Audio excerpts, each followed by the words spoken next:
Welcome. You find yourselves in the town tavern. Through the typical calm pierces an unfamiliar voice. It sings news of a nefarious power. A bard to herald a call to all who would answer. Seek out this villainy and destroy it. To succeed is to achieve everlasting glory and riches beyond imagining.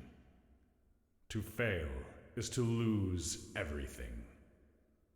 Will you answer the call?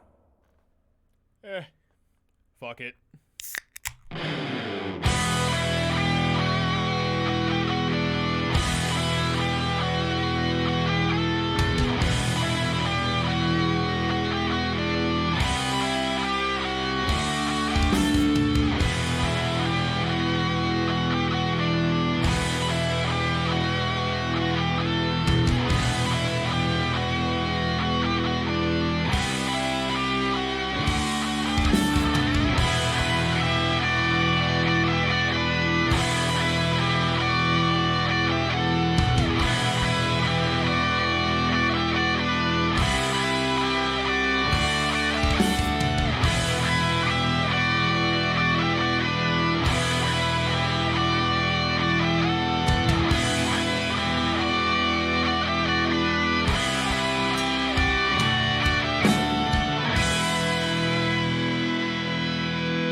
Welcome. You find yourselves in the town.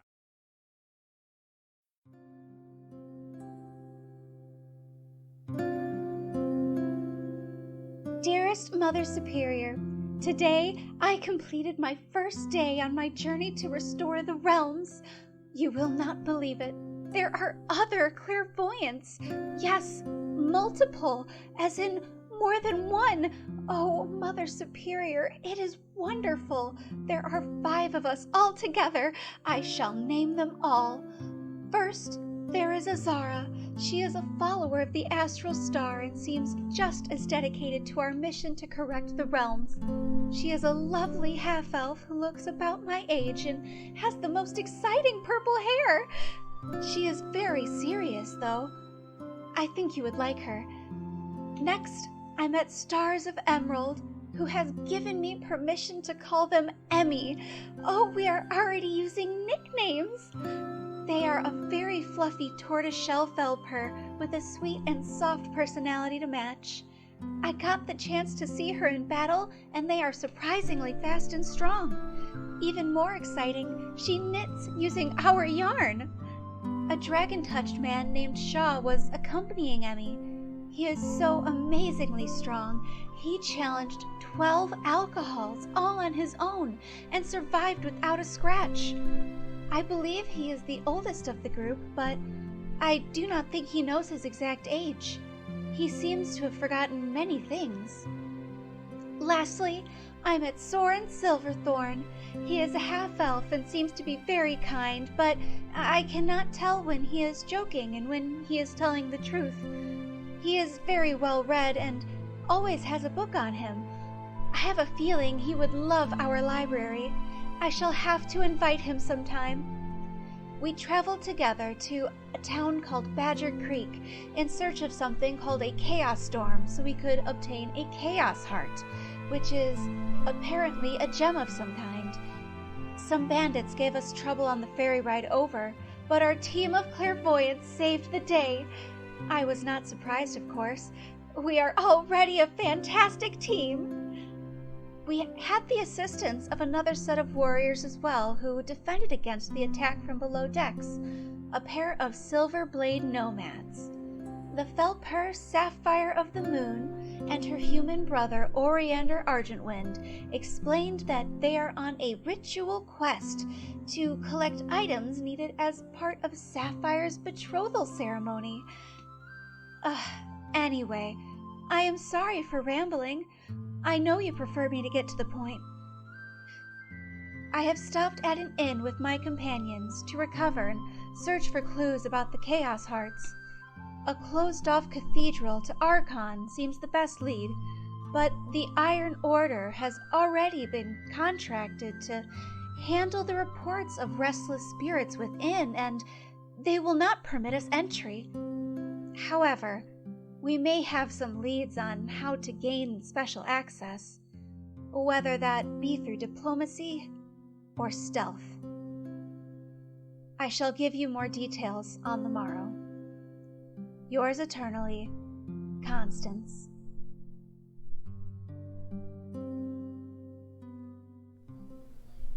Okay, hi, we're live. We are live. Hello, dear friends. Welcome back. Good evening, all you creatures and special guest features, and welcome to Chromatic Chimera, where the story is made up and the executed sure as hell don't matter. So joining me tonight, welcome, first of all, before we jump into everything, welcome to the second episode of our 13th Age actual play campaign, WovenRealm. Joining me, reprising their wondrous roles as the Clairvoyants, a group of people who can see the truth about the realm, are AJ as Constance and Eternal Trust, Diaz and our Paladin, Chris as Soren Silverthorn, the half-elf bard, Sam as Stars of Emerald, aka Emmy, the Velper, cat person monk, and Lucy as Izara, Solaris, the half-elf cleric, and Noir as Shaw, the dragon spawn fighter. I'm the one. What's up? I'm the one known as Mr. Puddins, and I am the dastardly GM of this wonderful adventure. For now. So thank you again for joining us, and boy howdy are we excited to pick up from where we left off. Yes. So, thank you, AJ, Sam, for that wonderful recap. That really brought everything in, much better than me just rambling on about what happened last time. So, we awaken on the next day, each comma the 7th, 2S 1871. We awake within the in-room walls of the Dancing Cat Inn. The morning sun slowly creeps up through the slits in your curtains as you awake in your cozy rooms after sleeping off a long day of travel, fighting, and enjoying the hospitalities of the tavern. Some may choose to take a moment in the waking minutes to reflect on the events of yesterday and last night. If you are one such person, you may do so now. One such person who wants to reflect on their previous night. I mean, Azara got up at like dawn and meditated for a bit because she's that kind of bitch, I guess. Oh, Emmy's an early riser too. Shaw, I don't know if they're an early riser. Shaw is not normally an early riser, but this particular morning he is. You would probably awake to see him sitting upright in bed with his sword, waiting for the assassins to come. Shaw, are you okay? Yeah. I done had the drinks, and now I'm waiting for the price. Did you sleep at all? Just enough to handle the fight this morning. What fights? Did you want to go sparring with me? No, I recall in the midst of the drinking, someone said that something was gonna come for my head in the morning because of all the drinks. I believe it was likened to like an assassin coming for my head. So I just been sitting here preparing for the battle.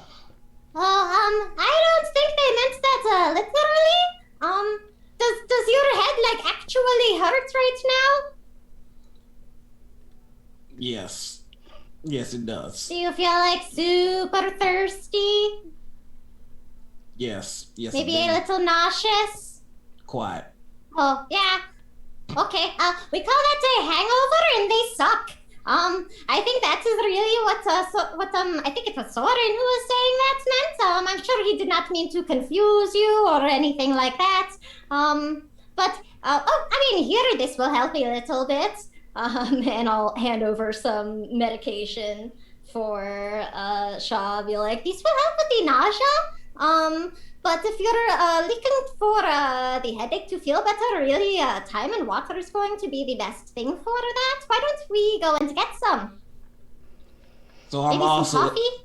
I'm also assuming that it may have been a metaphor, in regards to the hair of a dog that bit me, because I've been also waiting for a dog to try and attack me as well. Yeah, I don't really subscribe to that theory, but some people think that if you, like, drink a little bit, you know, like in the morning, it will ease the symptoms. So you know, the dog that bit you, it's like the alcohol's the dog. I get it. It's funny, I think. Oh, so no literal dogs will be coming to attack me. No. No. No literal dogs, I don't think. Well, I just feel downright foolish. You see your sheepish. No! No, it is an easy mistake to make. You've never, drank or anything. I'm sure, and it is an easy misunderstanding. I'd imagine so. Thank you, Emmy. Your kindness has been, as always, a reliable source, and that medicine is already putting a quell to the storm that is in my belly. Oh yeah, it will help, alcohol really hurts my stomach too. I probably shouldn't have had anything yesterday, but it was a hell of a day, so let's go hydrate. That will help. Yes.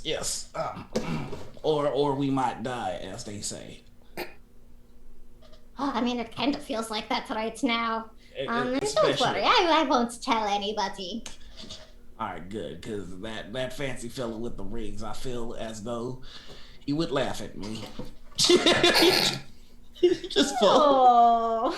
It's just, speaking of the fancy man with the fancy rings, it's incredible, really. Each one of you clairvoyant, and as fate itself would have it, you all met at Madame Curio's shop just yesterday. Could Phase, the dragon god of dreams, fate, and prophecy, have foreseen such an event? Will these clairvoyants be able to save the world? Or perhaps just solve whatever perplexes them at this very moment? Grandiose narration aside, we find ourselves in the corridors of the in-room halls of the Dancing Cat as our cast of characters prepare for whatever they set out to do this very day, each comma the 17th. You hear the quickened thuds of doors hitting the walls as many of the patrons are beginning to wake up for their day. An aroma of cooked bacon and eggs wafts through the halls as you make your way down into the grand hall of the inn. The atmosphere is much calmer than the entertainment and robust drinking of yestereve's affairs. With the determination of Marlfax, you meet up to discuss your plans. Good morning!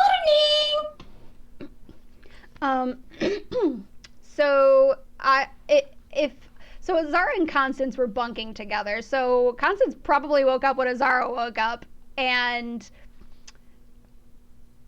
she probably, I don't know if ask is the right word, but asks to meditate with you. Sure, yeah. More, I don't know if it's ask or insist, but it's definitely in the form of a question, but it doesn't seem like she was gonna take no for an answer. That's fine with Azara. How good at meditating is Constance? She's actually fairly good at it, but, like, she is very excited to have a new friend, so she, might occasionally... Psst. Azara! Yes. You're really cool. Thank you.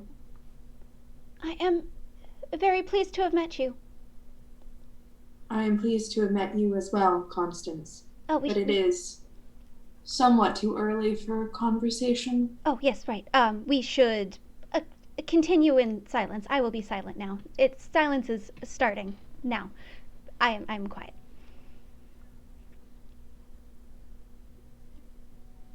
And that's probably just how their morning goes, with, like, Constance trying her best and just occasionally breaking the silence, much to Azara's chagrin.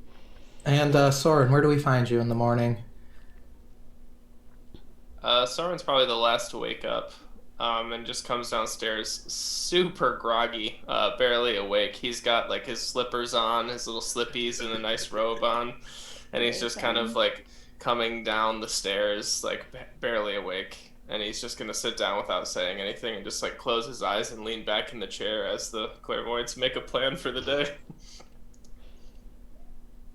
It's probably like 11. Like, oh my god. Amazing. So it's 11. Brunch. I don't know. You can decide. But... None of us woke you up? Chris, I need to ask you this because for this episode, time is actually kind of important. Oh no. I'm going to sleep until somebody wakes me. Gives no fucks to Zara when it's like 8 o'clock and nobody's downstairs and be like, hello! We have kids to do! I shall assist you in waking them up. I mean, Emmy's up by 8 for sure. Like, and there's so, Allison, who turns over to Soren. Can you make them go away? I wish I could. Soren's like sleeping on the floor, like across from her. Didn't want to disturb her after he just kind of plopped her in the bed after she was tired last night. Yeah, and maybe that comment she made at you left you a bit perplexed. Yeah. And so Soren is just exhausted and will go to the door, look through the little peephole and see Azara just close the peephole and get his slippies on, and then the scene unfolds, as I mentioned. All right. As I said, the only reason... You can wake up at 11, that's fine. I just need to know for timing purposes. If he wasn't woken, he probably would have been, but since he was woken. Okay. So, you all meet up downstairs. You're hanging out. You're at your table. Definitely a different server approaches you than the one last night. This rather just frumpy looking dwarf just kind of trots up to the table, takes your orders, and it's really just eggs and bacon and maybe like another portabella option as well. Or like some sort of steamed veggies that halflings do for breakfast, because halflings. So you can enjoy your meal and whatever you have. The breakfast is continental, comes with the room. Yes, Shaw. that was my question. Oh, okay. So I was also concerned. So you can kick your feet up, relax, plan your day, take your time, your choice. The day is yours. I'm gonna need a couple more plates of bacon. Give me all the bacon and eggs you have. Oh, the bacon and eggs happens. Never fear. Constance has a very not meager, but she has a bowl of porridge, a very simple bowl of porridge. There we go. There we go. That works. All right, you have your simple bowl of porridge. You may enjoy that. Azara's breakfast is probably pretty similar to Constance, maybe like a little more indulgent, like some buttered toast, some oatmeal or something, and some vegetables. All right. And is there any discussion going on while you all are kind of just gathered around this table eating your food? I mean, you did just meet yesterday, so it's okay if it's a wee bit awkward. Before Soren has any means to conversate, he is going to take his right ring off of his pinky finger, and it just kind of, you watch as it kind of twists and opens up, and he takes this little green vial out of it and just drinks it and puts it back in the ring and puts it back on. Is that seen by people, or are you trying to hide it? No, he's doing it openly. Oh, that is fascinating. May I ask what that is, and how, and where, and it is some sort of magic, I am assuming, but He'll take it off and just give it to Constance, the little ring. Yes, my uncle gave it to me. It is a hangover cure, essentially. It's very valuable. Recharges once a day. Super nice. Oh, when hangover what? It's like when you're really tired, Constance. When you are tired, you hang over? It is a slang term for the after effects of drinking too much the night before. It results in headache, fatigue, muscle ache, nausea, etc. Bubbly Yes. stomach, fatigue, dizziness, bad taste in my mouth, but I don't know. That does not sound pleasant. I am not surprised that we do not drink at Eternal Trust. Yes, you probably won't need this anytime soon, and I'll just kind of scoop the ring back out of her hand. I mean, it is not too bad if you don't, go overboard too much, at least. Emmy is, stuffing their face with, pancakes and eggs and bacon. Shaw's going in fistfuls of bacon at a time. And he kind of looks over at Constance. They got more than porridge. I don't know if you missed the different options available. And it's free, so if you're worried about money, you ain't got to. No, that is not it. I am not familiar with many of the things that are out on display at the moment, and I prefer to stick with what I am familiar with. But how do you improve if you just do the same stuff? Well, I personally improve by meditating and studying and listening to teachings and training, and occasionally I will do some language work, and I have done some textile work, but that is not my specialty, so I'm not very good at that. I'm sorry, I didn't mean you exactly. I meant how do the things in your life get better if you keep consuming the same stuff? Oh, but things in my life are already wonderful. But they could be better, right? I do not think so. Well, if you do not want to try something new, don't, feel like you have to, but have you ever had a pancake? Or bacon? I have heard of cake before. It is kind of like a very sweet bread. Oh, yes, bread. Okay. And bacon. We bake lots of things. We are always baking. No, well, you ain't got no kind of aversion to eating flesh, do you? Oh, we have lots of mutton. I don't know what that is, ma'am. But I'll tell you what. If you like mutton, you'll probably love this. And he just passes her a piece of bacon. She will tentatively nibble at it. This is very slippery. That's because it's cooked in the grease, and that's how you know it's made right. It's an interesting texture. It is like meat candy.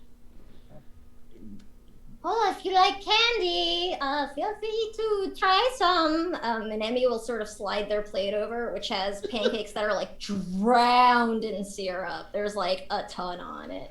Sugar for breakfast seems impractical. Oh, well, I mean, it is actually really, really good on my stomach for me. But it's not all I'm having. They also have like a plate that's like a pile of eggs. They work out a lot. Emmy needs the calories and the protein and carbs. I very much appreciate you sharing your culture with me. However, I do not want to be too indulgent at the beginning of the day. Well, that makes sense. I was training earlier, so I'm like already pretty hungry. But if you're just starting off, that is definitely a pretty heavy meal to kick off with. Well, I mean, between the hangover and the giant we had last night, I'm feeling like a veritable black hole that needs to be filled with bacon and pancakes. Well, that is understandable. Where should we be going today? I feel like if we are to find this gem thing, we need to, I don't know, decide where to start looking if we can't get into that parish. It is almost... Go ahead, Soren. I actually had a pretty eventful night with Allison, and she was telling me more about the situation in town after I had left the first time, and apparently we can definitely go see her father, and like she said, I sort of have an in there that might work in our favor, but her sister is missing as well, and I somewhat promised that I would find her. Also a friend of mine, I know her as well, and hopefully we can find her, and I can't help but notice that, or I can't help but feel that it's all somewhat connected here. I don't think that the chaos storm struck and then she randomly disappeared. No, that seems unlikely. Is that about the same time that she vanished? Because that is terrible. I think it was afterwards, if I remember. Okay, well. How long ago was that now? Well, we can ask her. She's upstairs, but I don't remember. Well, I think it would be good if we are to, to find her sister, which I definitely would like to try to help do. I mean, that is a terrible thing. Oh, well, I don't mean to rope you all into something, but I feel as though they're connected, and if we're going to do one thing, I feel as though we might be doing both of them, even if we didn't want to, so... If a woman is missing and we have the opportunity to help, then we have an obligation to do so. I thought you might say that, Azara. Well, hell, it seems like a fine enough thing to do for a day. Let's go and do it. And finding this girl will allow us to gain entry to that church? Perhaps not gain entry, but if they are connected, we might find more information about the spirits. Oh, okay. Then yes, let us do that. Well, I was also thinking if we helped Guvnor Strong find his missing daughter, perhaps he would allow us entry into his cursed parish. Certainly a possibility. Or at least it'll be a good leg to stand on if we end up having to do it without their permission. Well, should we... When should we go and speak to him? Should we speak to this Allison first more? Yeah, I can go get her. She's a bit of a late sleeper like I am, apparently, so... Please do. I am going to go fetch Allison. So you return to the room and you notice that actually that bed's been made and Allison's not there. There's a small note that on the nightstand that you can go read if you like. I will read it. It says, Soren, I had a blast last night. It was good to see you again. You really should come by more. I'm heading over to the governor's manor so I can try and sweet talk father before you arrive. I'll just come back downstairs and hand everyone the note. Then we should go see the governor. Yes, I wanted to stop and get him a present first, but we don't really have to roleplay this if you don't want to, Alex. But I want to stop and get him some strong-ass cigars. All right. Well, it is worth noting that you do pass some shops on the way there, so we'll just whenever you're ready to set out, I can begin that narration. For the record, I left like a handful of copper coins on the breakfast table. Sure. Just deduct it from your silver totals. How many copper to a silver? Isn't it 100 copper to a silver? Thank you. It's 100 copper to a silver, 10 silver to a gold. And then I don't bother with Electrum because whoever came up with Electrum pieces was not thinking On one. was not thinking about currency. Smoking crack. No, I'm just... So you exit out of the tavern and onto the layered brick walkways of Tuttle's Promenade. Despite the early hour, the town is already abuzz. You look up at the clock and it says 8:30-ish. You hear the distant ding of ship bells and bellows of horns coming from the marina you arrived in yesterday. Folk pass you by, all seemingly in a rush to be somewhere. Folk rest on benches, and birds gather on tall lantern posts, waiting for someone to drop a morsel of bread or cheese on their way to work. Down below on the ground, level of the brick roadways, carts and wagons carry all sorts of goods through the town. Badger Creek still has a very rural charm to it for certain. Despite many of the folk who just passed through, there is like a local charm to it still. It almost becomes too obvious who the locals are compared to those just stopping through, as the locals take a moment to greet you and ask you how your morning is. Despite the looming parish beyond in the governor's manor, there are plenty of places to visit in Badger Creek, and you will on your way inevitably pass the Grendale Tailor, a shop with a basket sign that's like written in like yarn letters that says "Yes, we've opened," and "weave" is spelled W-E-A-V-E. There is you will pass the Heartfire Forge, Jewel Crawford, Magic and Mystique Emporium, and then there's the Market Square where you can find whatever it is you're looking for.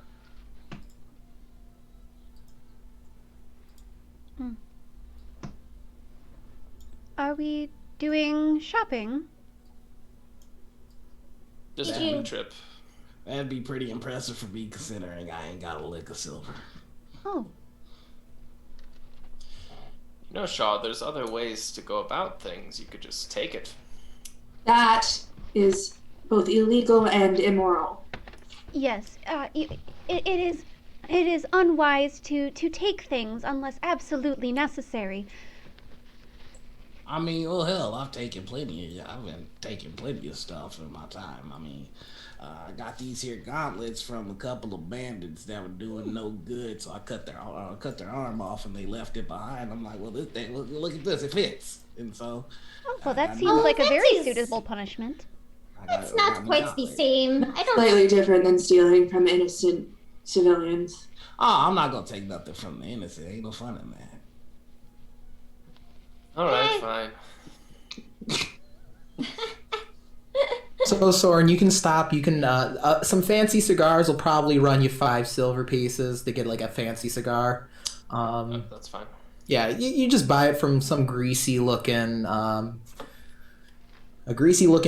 who's just kind of peddling these cigars in the market square. You do notice that the 2 stalls next to the gnome are empty as you're purchasing your cigars, but it's still early enough in the morning. Maybe some people aren't open. So does anyone have any interest in stopping by any of these other locations on the way to the governor's manor? If not, that is fine. We can just then It move depends. on. Does the governor need a basket? That's up to you to decide. I have no reason to go to Yes, We've Opened, but AJ wants to. Maybe Well, one will appear. I should As- probably get a basket for something to wrap these in, right? You can't just hand a man cigars. Well, that's a good idea. Okay, but hurry. All right. So, oh, go ahead. Why can't you just hand the man a cigar? Well, it's all about presentation, Shaw. You have to give the best package you can and make sure that, like a nice wrapped gift or a well put together package makes you seem well put together. Fair. So you backtrack a little bit to get to. Hold on, I have a lot of notes on this town here. There's just a lot going on in this town. No worries. So you approach this rather humble-looking shop. It's got a nice garden in the front. All kinds of sort of flowers. They're very well kept and maintained. You do see a halfling kind of snipping at some of the hedges with some hedge clippers. He just kind of says, "Oh, good morning to you. Nance is inside if you're looking for a basket." That I am, good sir. And he kind of rushes over, opens the door for you, and the door makes a little ding-a-ling as it opens, and there's just this cute, quaint little local basket shop, and there's this rather... I don't know how I'd describe how Nance looks. She's definitely middle-aged. She's totally got the Karen haircut. And she's just this human woman. She wears a nice enough dress, but she's... you can tell, like, she carries herself in a very dignified manner, but she's, like, kind of talking to someone and kind of finishing up with their basket, and she's like, "Oh, so... sounds like they're pretty special, though. They'll be so happy you got this for them. Oh, who's this? Are these some new customers?" And she kind of comes out from behind the counter. Her shoulders are, like, shaking excitedly, and she approaches, "And how might Nance Bouvier be able to help you today?" "Welcome to Yes, We've Opened. We're a franchise now." Yes, who doesn't know the famed tales of Yes, We've Opened? I do not. I get it, because you weave baskets, and it's like, that's just downright all sorts of clever. Oh, Congratulations on your recent humor. franchising. I like your sense of humor, sir. It is humor. How exciting! Right? I completely missed it. It's such a cute play on words. Like, gosh darn it. I'm giving a gift today to Guvnor Strong, and I was looking for a nice basket to put it in. She wiggles her shoulders. "Are you sure it's for Guvnor Strong, or is it for Allison? Isabella's the one who's missing, right? So it can't be her." Yes, well, I would give it to you, but I'm sure you have a special someone already, so... "Oh, Mr. Silverthorn, I'm Nance. Everyone's special to me, and their personal affairs." Excuse me, Miss Nance. "Yes." You take an interest in the personal affairs of the folks of this town? "Oh, I take a personal interest in the folks of any town that I'm running a shop in, darling." What can you tell us about Isabella and when, how, where she went missing? "Let's see, dear Isabella. And her voice kind of gets really low, and she's just kind of like, not many folk like to talk about that one openly. It's kind of a sore spot for the governor. But she disappeared, what is today, the 17th? A little over a week ago at this point. I heard, this is just me, I heard it on the grapevine," and she kind of wiggles her shoulders, "that Isabella had recently earned an apprenticeship with none other than Mr. Crawford down the way. Quite a lofty position, and she wiggles her shoulders again. Crawford deals in magic items, correct? "That is correct, yes. He deals in trinkets, baubles, and, they're not baskets. That's all that matters. And Crawford's place, he doesn't generate the kind of gossip that Yes, We've Opened generates now." Did Isabella have any enemies? "Enemies? None. No, she's a lovely lass. Or is. I don't like to refer to her in the past tense right now. They'll tell you that, the constables come by and you start speaking to her in the past tense. They'll say you're the one who murdered her or something. That's just how it all works always. But, no enemies. And it's just odd, because Thomas is a good father to both of them." I'm sure. What of her personal relationships? Well, Any there was recent changes? There was the one with Mr. Silverthorn, but... God damn it, Nance. No, nothing major. I mean, the Chaos Storm has everyone on edge. I mean, she wouldn't have been the only one to have lost someone. Oh? There was an academy for the weave there that brought in all kinds of outsiders that she wiggles her shoulders that everyone wanted to get a piece of. Come on, a little bit of magic power really gets the heart going, if you ask me. What precisely was the nature of the Chaos Storm? Oh, you're asking the wrong person. I deal in gossip and romance, darling. I do not deal in such things like chaos storms. I don't even try to trouble myself with that too much. You weren't around when it struck? Oh, I was too... A romance? I thought it was baskets. Well, that too, but the gossip and the romance is a result of the baskets, dear sir. Now, as for me being present in town, unfortunately I was away on business. I've got multiple locations I gotta look after. Understandable. Thank you for your time. Well, thank you. And Mr. Silverthorn, is it the usual? Usual. Let's go with something a little bit more robust and strong today for Guvnor Strong. It genuinely is for him, not Allison. Oh, okay. And she kind of wiggles her shoulders like, you let me know if you've got something special for her. I'm sure she could use somebody to just snuggle up next to her and tell her it's gonna be okay. And she goes and turns around and, like, she gets this basket that's got, like, these iron, like, you know, it's got iron stuff around the edges, like cast iron banding. And how would this do for Sir Guvnor Strong? Nance, this is absolutely perfect. Phyla herself must have blessed you with her dedication and her beauty. Oh, Soren, ever the sweet talker. You know, Mr. Silverthorn, you do have a way with words. Oh, I'll let this one go for 3 silver instead of the usual 6. That is so kind. I mean, you've been such a loyal customer. In time, I will buy more baskets from you, Nance, and clearly make this up. All right, and anyone else? Anyone got somebody, she wiggles the shoulders again, special in their lives that need a gift basket? That's a great question, and Soren will just kind of turn around and look. Oh no, nothing like that. Emmy just sort of looks down at their feet. Oh, there's I like... got, Oh, go ahead. I ain't got nobody either. Oh. I do not understand. Is are baskets customary courtship gifts? Well, when you get a basket from Yes We've Opened, it's such a beautiful and exquisite basket that it makes the best courtship gift. Plus, I love hearing about who you're going to be giving it to give it that personal touch. Oh. Well, I shall have to return one day.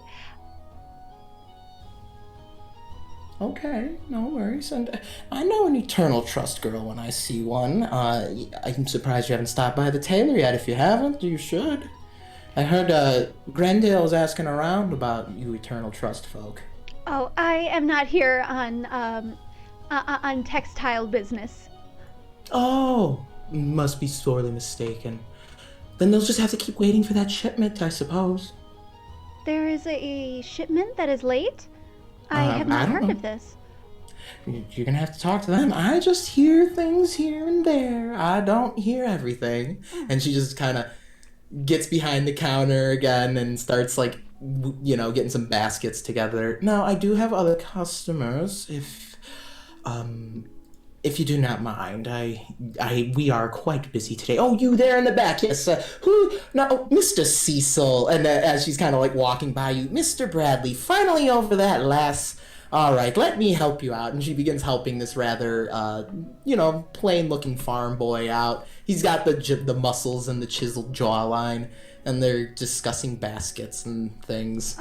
As we walk out, I'm gonna lean over to Soren. I thought you were acquainted with Alice. Yeah, I think what happened there is that Nance made a slip of the tongue. And this is the worst lie you've seen Soren tell so far.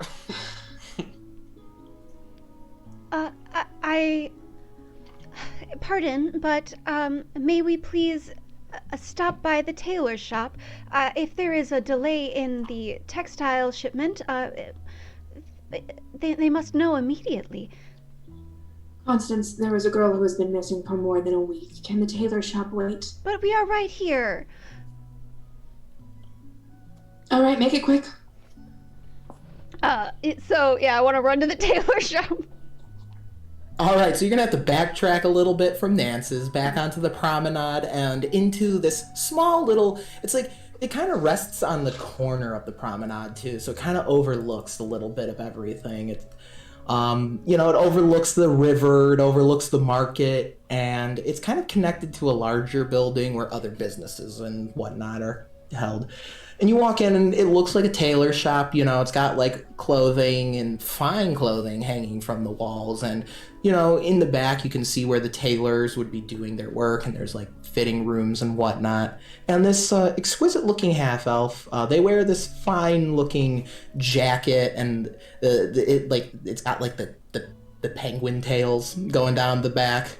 Has like knitting needles in a bun in their hair, and they wear glasses on the tip of their delicate nose. It's kind of it's even though it's a fine shop, it has that smell of textiles and fabric. You smell a little bit of shoe polish and boot polish as well. And Nim Grendale, because has a tape measurer looped around their shoulder, and as you enter, they are just they don't really look up from what they're working on, and they're just like, "Welcome to the Grendale Tailor. Name's Nim. How can I be of service?" Pardon me, are you in charge here?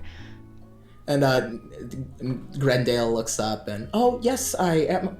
Are you from Eternal Trust?" Yes, I have heard that you are waiting on a delayed shipment. I am so sorry. I must alert them right away. What is it that you are missing? Oh, you're not the shipment? No, I am me, unfortunately. But I wish I was the shipment. That would be so convenient, would it not? But what were you expecting? Was it a large shipment? They must know right away. They do not want to have a late delivery. That would be unacceptable. Oh, I'm sure it actually might have nothing to do with Eternal Trust, and it might have to do with the marina. I know the Blackwells have been having problems with people skipping shifts and whatnot. It makes things a little difficult, but I just was a little excited. I thought you were the one with my textiles. I'm sorry, it's just I don't find finer material anywhere else. It is true. They make the best. It is fantastic. The quality is unsurpassed. Well, it was Sister Tranquility was the merchant's name. Oh. I'm assuming I know Sister Tranquility. Yeah, actually, you probably know that Sister Tranquility was supposed to be heading out this way with two SOP brothers. Oh, okay. Oh, well, thank you for telling me who is the courier. I will report back to Eternal Trust and let Mother Superior Temperance know what is going on, and make sure that you get your delivery post-haste. Well, thank you kindly. And Nim will give a bow, take the glasses off, put them up in the hair. Well, unfortunately, I'm a little low on supply due to the late shipment, but if anything suits your fancy, just let me know, and I'll make sure we can get it tried on, and if it interests you enough, I'll begin working altering it. Thank you very much. But what I am wearing was custom made at Eternal Trust, and I would be loath to take it off. However, I will go down to the marina and see mayhaps what is delaying the shipment. Yes, perhaps talking to the folks at the marina. I tried going a few days ago, and of course they were too busy. So I mean, it seems like they're backed up. The chaos storms really messed with this town a bit. Indeed. Do you have more information about this chaos storm? Well, see, I was closing up the shop when it happened, and I saw it all the way rising up in the parish ward, and purple lightning and acid rain. It's not a pretty thing. Oh, Oh, that does not sound very pleasant. Where exactly was this? It was mainly localized to the parish ward, thankfully, so... It looks like the temple survived. The cathedral to Archon looks like it held up pretty well. But, yeah, no one's gone in ever since, except the Iron Order and the constables. But the constables don't even go in there anymore. That is very curious. Thank you very much for your help. Here is for your trouble. And she'll press a silver into, Oh, you are too kind. What is your name, darling? I am Constance of Eternal Trust.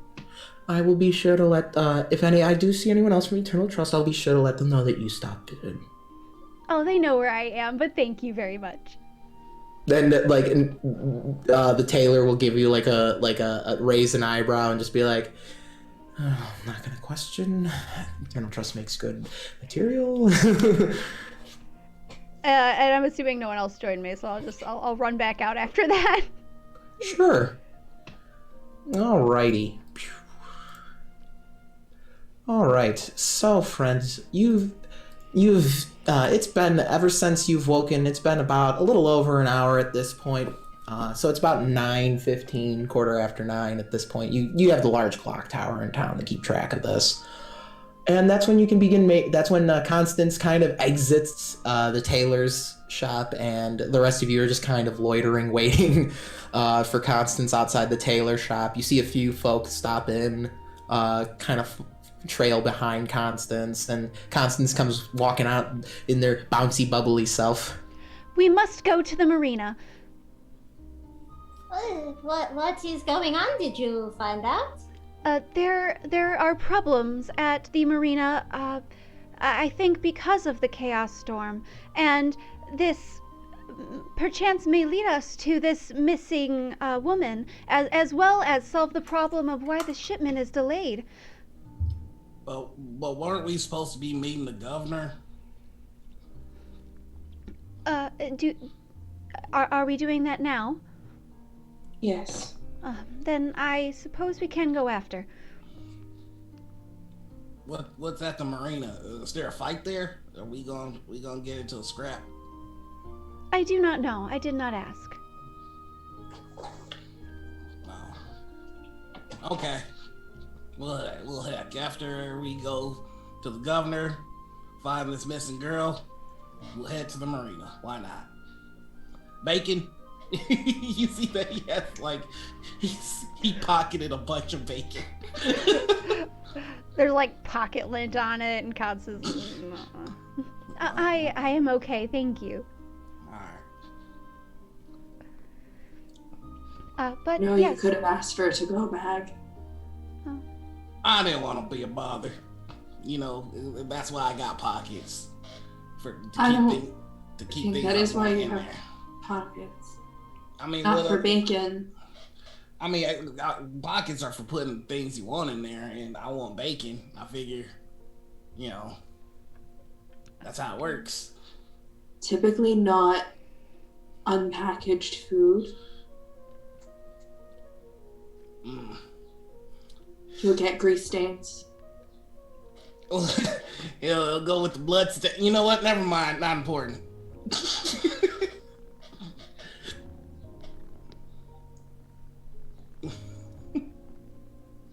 So yeah, he's just gonna keep nomming and waiting to see about to go there.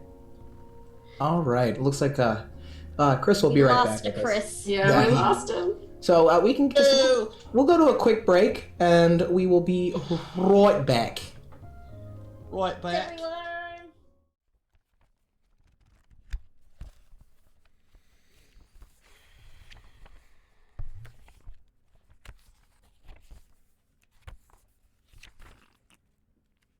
Welcome. You find yourselves in the town tavern. Through the typical calm pierces an unfamiliar voice. It sings news of a nefarious power. A bard to herald a call to all who would answer. Seek out this villainy and destroy it.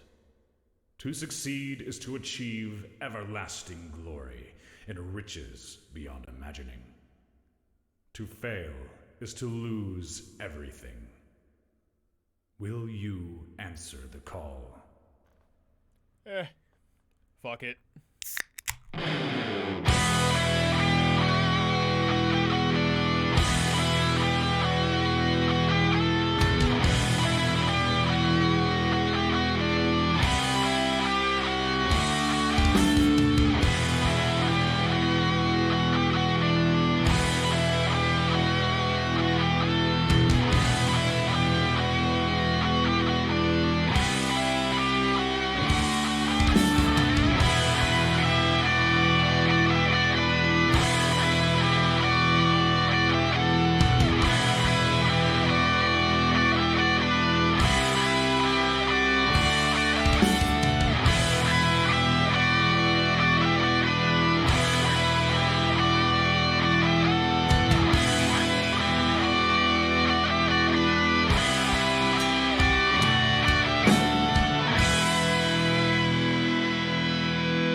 Welcome. You find yourselves in the town tavern. Through the typical calm pierces an unfamiliar voice. It sings news of a nefarious power. A bard, to herald a call to all who would answer. Seek out this villainy and destroy it. To succeed is to achieve everlasting glory and riches beyond imagining. To fail is to lose everything. Will you answer the call? Fuck it.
Dearest Mother Superior, today I completed my first day on my journey to restore the realms.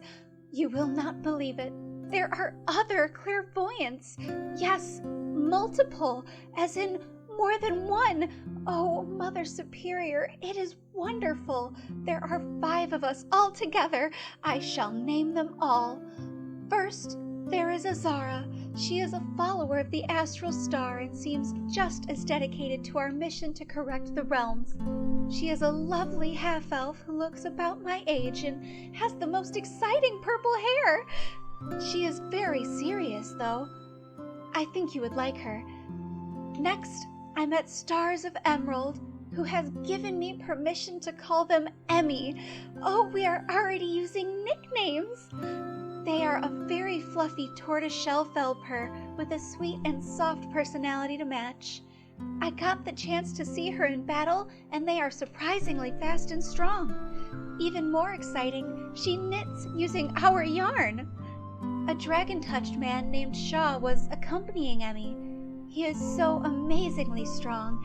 He challenged 12 alcohols all on his own and survived without a scratch. I believe he is the oldest of the group, but I do not think he knows his exact age. He seems to have forgotten many things. Lastly, I met Soren Silverthorn. He is a half-elf and seems to be very kind, but I cannot tell when he is joking and when he is telling the truth. He is very well read and always has a book on him. I have a feeling he would love our library. I shall have to invite him sometime. We traveled together to a town called Badger Creek in search of something called a chaos storm so we could obtain a chaos heart, which is apparently a gem of some kind. Some bandits gave us trouble on the ferry ride over, but our team of clairvoyants saved the day. I was not surprised, of course. We are already a fantastic team. We had the assistance of another set of warriors as well, who defended against the attack from below decks, a pair of silver blade nomads. The Felper Sapphire of the Moon and her human brother Oriander Argentwind explained that they are on a ritual quest to collect items needed as part of Sapphire's betrothal ceremony. Anyway, I am sorry for rambling. I know you prefer me to get to the point. I have stopped at an inn with my companions to recover and search for clues about the Chaos Hearts. A closed-off cathedral to Archon seems the best lead, but the Iron Order has already been contracted to handle the reports of restless spirits within, and they will not permit us entry. However, we may have some leads on how to gain special access, whether that be through diplomacy or stealth. I shall give you more details on the morrow. Yours eternally, Constance.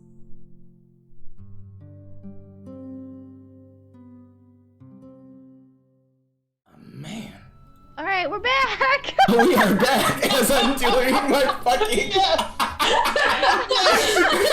as I'm doing my goddamn fucking Marge's sister's impression. Of course, that's when the stream comes back, is as I'm in the middle of That's what's up.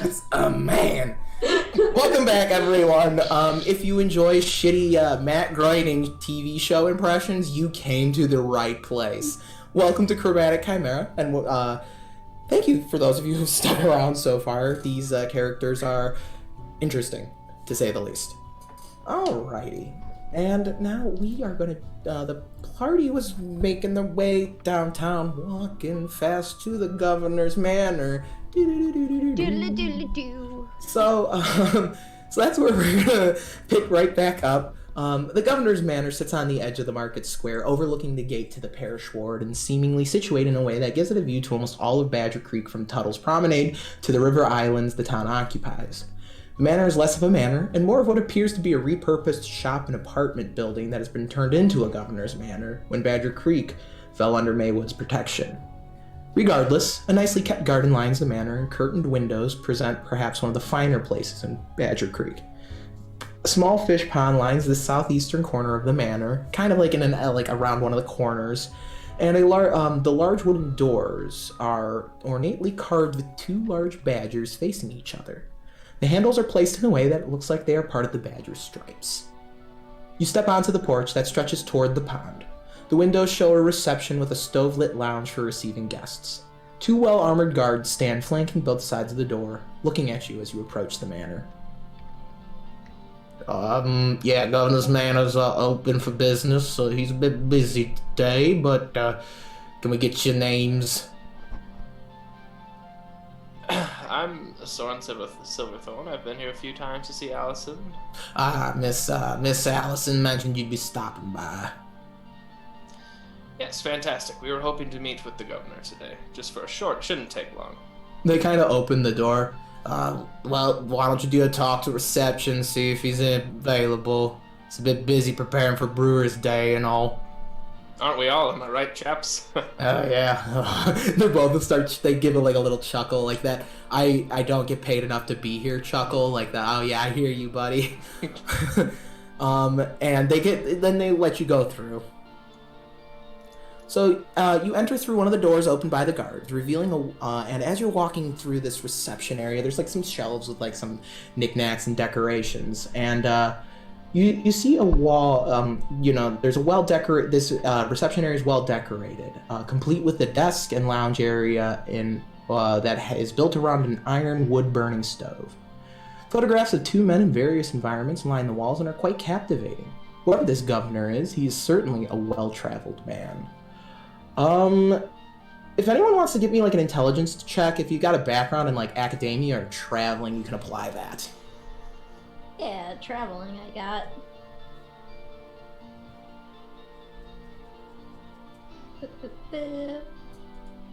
Intelligence? Yep. Whoops.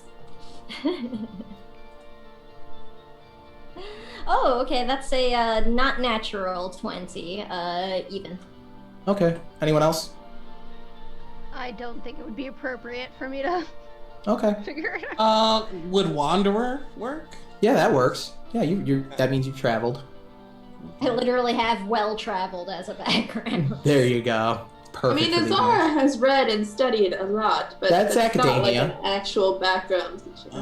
I'll take it. I mean, it's academia. Predator Baxter's a 14. Okay. So, sir, I was trying to get it to roll on roll 20, and I realized I don't know how to do that. So we're just gonna do it live. That's a 13 plus 2, 5. 15. All right.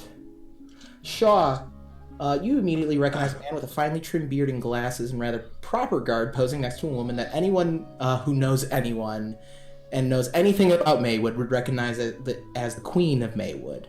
Maywood saw better days when this photograph was taken. Zara, you come across a photograph of Guvnor Strong taken in front of the Jester's Fountain that makes for a glorious entryway into the Page of Swords College on the Sapphire Isle in Cumbria. He poses affectionately huddled up next to a balding man who's also finely dressed.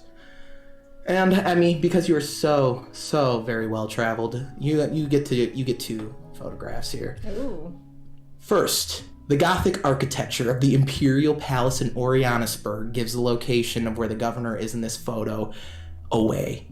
A much younger, longer-haired, and more glasses-free Thomas Strong poses with the young Emperor Agar Orchtenbruck II, who leans on a sleek dark cane with a golden sun at the top of the handle. They are posing in front of the then newly invented steam-powered omnibus carriage. And then finally, you come across one last photo. This one is pretty. This one's kind of like tucked away behind like a ship in a bottle decoration. And in this photo, you see a massive ship named the Cold Sea Titan blocking out a large portion of the location in the photograph. But the glances you see tell you this is a faraway place. The presence of a sea elf would suggest this may be the coasts of the arm of Etrist, far to the east beyond the old Glendithiel Elven Empire. Okay. It's hard to get over Mouse's visceral reaction to mentions of the Empire. Yes, the Imperial... Let's just mention the Imperial Palace in Orianasburg. Just the capital. Why not? Just those guys. The like, Mouse reflex... As you can tell, I enjoy coming up with fun names for people. Also, worth noting that the U in Orchtenbruck does have an umlaut. Nice. It does have the umlaut. So there's just this rather just totally done with it human sitting behind the reception desk with like a pen, just a fountain pen, just kind of. And who am I signing in for today? Oh, Soren Silverthorn here to see Thomas Strong. Master Soren Silverthorn, and glances up, pulls the glasses down. A yet to be named adventuring company to see the governor. Bing! Hits a bell on the desk, and from behind the curtains, Allison kind of steps through. Oh, don't worry about them, Margie. They're fine. Come on, Soren, get back here. You heard the woman, Margie. Sorry. Yeah, whatever. I don't get paid enough. And so, Allison leads you through the curtain into a large room where meetings are held and where desks are placed for people to be received and discuss town matters with clerks. Tapestries with stitched badgers line the walls with little pennants of blue hanging from the rafters. She leads you through more doors into a lounge area where the governor, an older and more exhausted man than the one you saw in the photo, sits before you, and he nurses a goblet of wine. He still is finely dressed. A high-neck black shirt that is elegant yet simple is his choice of wear. His round wooden glasses make good windows that better show the tired hazel eyes of a man who has bore responsibility for his family and this town for some time. Although tired, the governor does not appear broken, despite what Soren knows. A family, or what the rest of the party knows, I guess, too.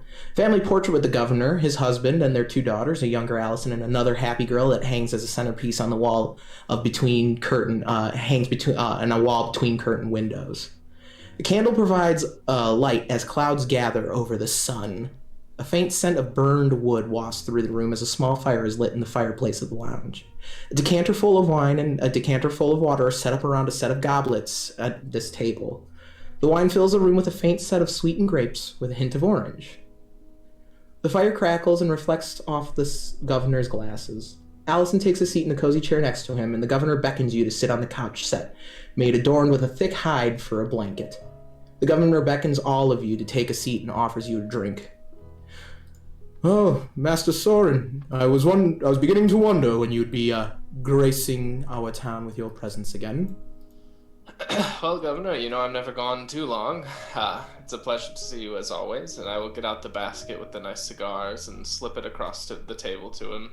Oh, Soren, you shouldn't have. And he opens up. I see you couldn't help but stop by Nance's shop. Oh, these. He gets out the cigars, he smells them. Oh, these are fine Dragon Sand cigars. These are hard to come by. Yes, the very best for you, Governor. Yeah.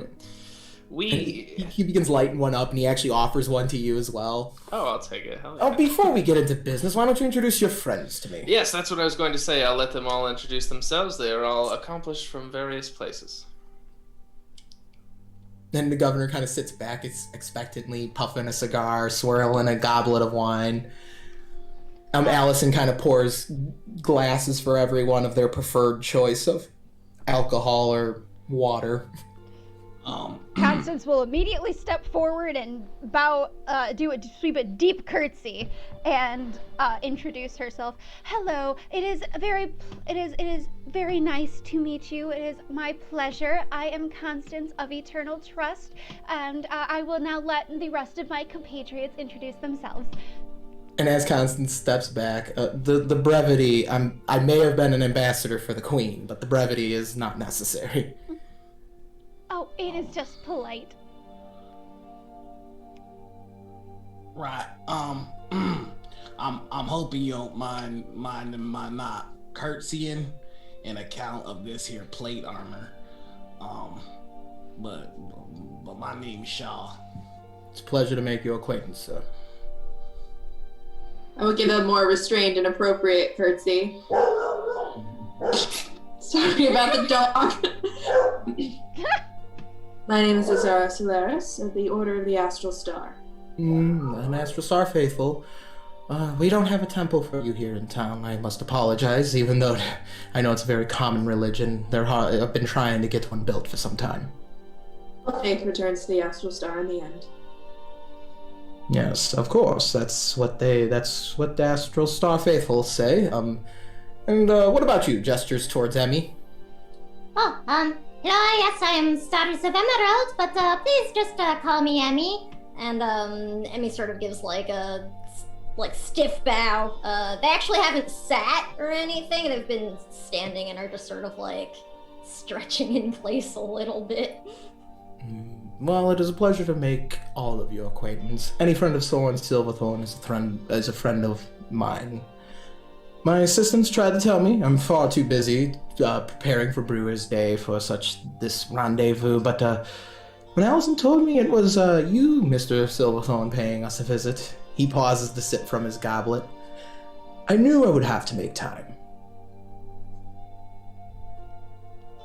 And you know how ever much I always appreciate when you make time for me, Guvnor. All right, before we launch into this, Chris, I'm sorry to interrupt you. I was gonna let everyone else do it because I talk too much. No, so everyone, before we launch into this, if anyone has an icon for an icon with the law, any Maywood Protectorates type stuff, or nobility, or anything else that would seem related to this, go ahead and roll those d6s if you have them. And tell me what kind of relationship you have with that icon. My icons are useless here. Yeah, I don't think I have anything relevant. I mean, technically I have a heroic icon relationship. Would that help? The Astral Star? Not here. Not here? Okay. The icon, it's more of this NPC's affiliations are to these icons. Okay. I rolled a 5 on the law, and it's a negative relationship. Whoops. Alright, 1 second. Yikes. It's fine. It was going so well. Alright, so I came up with a fun way to handle some social interaction stuff while I was planning here. Soren, did anyone read the primer on the social encounter rules? If not, it yes. is A-okay. Okay. I don't know how much I'll skimmed remember. it, but I remember nothing. Yeah. You basically told it to me, so I should be okay. So, let's see. Let me get to those. Here we go. Do we want to switch to Roll20? Go for it. Alright, I just need to find that section. Alrighty, where is it? Alright, there are 3 things that are going to play into how well you're going to do here with this here interaction. So, first of all, what is your goal, party? What is our goal? I believe to gain access, ideally, to the parish. Okay. Kind of 2, right? We want to Yeah. find out what happened to the girl, and we want to get into the parish. Alright, which one's more important to this party? Right now, Yeah. to me, it's finding the girl. Alright, how about the rest of everyone, though? I want to get into the parish. Emmy wants to find the daughter. Yeah, I want to find Isabelle. Want to get into Isabelle, the parish. Alright, so we have 2 for the parish, 3 for Isabella. Alright, Soren, with that 5, what you can do is you can hold on to that 5, and at any point in this conversation, you can invoke that 5 to do one of 3 things, okay? Where did those go? I wrote them down. I'm just trying to find, here we go.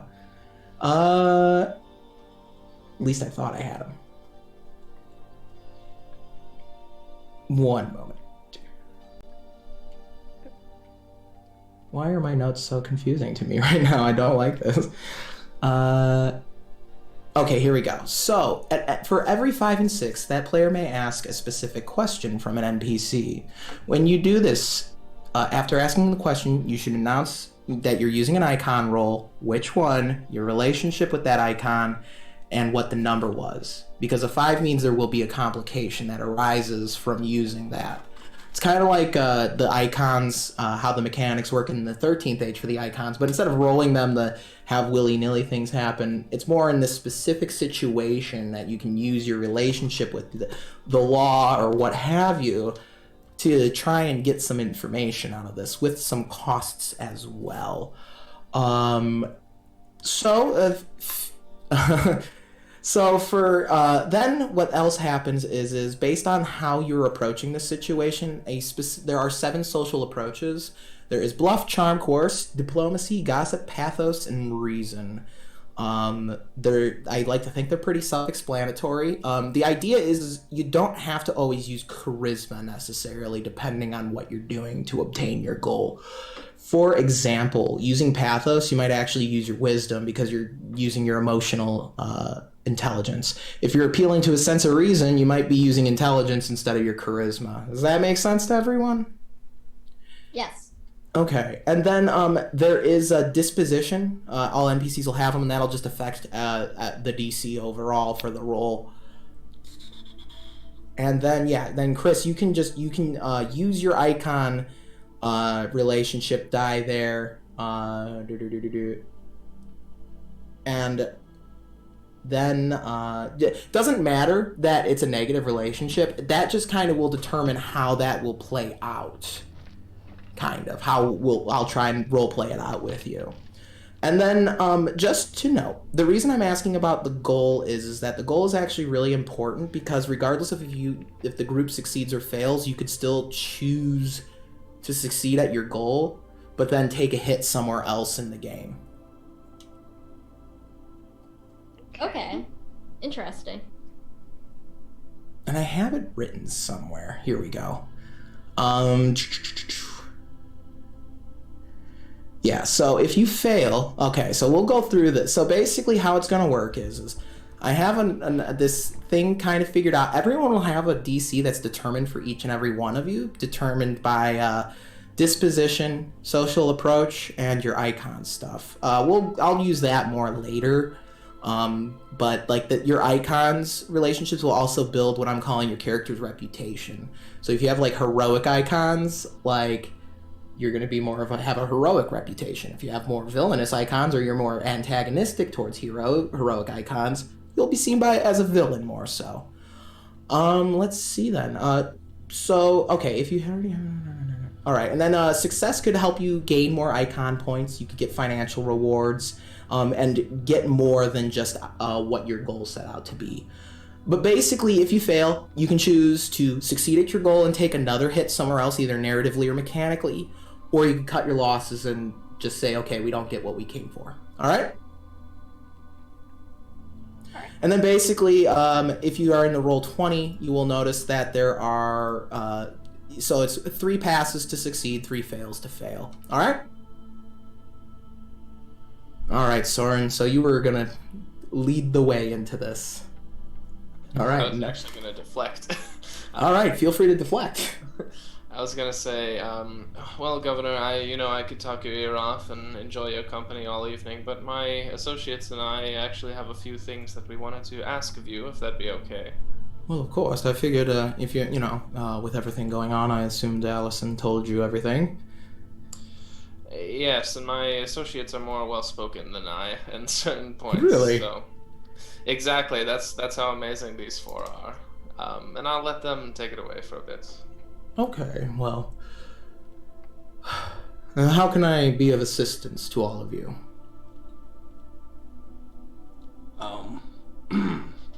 Well, I think that for one thing, we were hoping to be able to assist you in locating your daughter.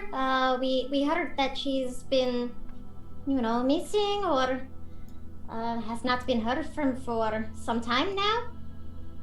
Well, I appreciate the offer for the help, but fear not, I have professionals taking care of the matter. Oh, do you? Yes, I've brought in the Iron Order to take care of the matters in the parish, so the constables can focus more of their time on finding dear Isabella. Do you happen to know if, they have made any progress? Because that would be wonderful news.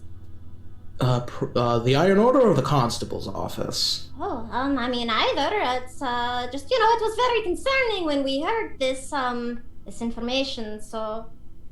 Well, yes, of course, but, let's see. The Iron Order tells me I have nothing to fear, and they're very close to solving the problem in the parish.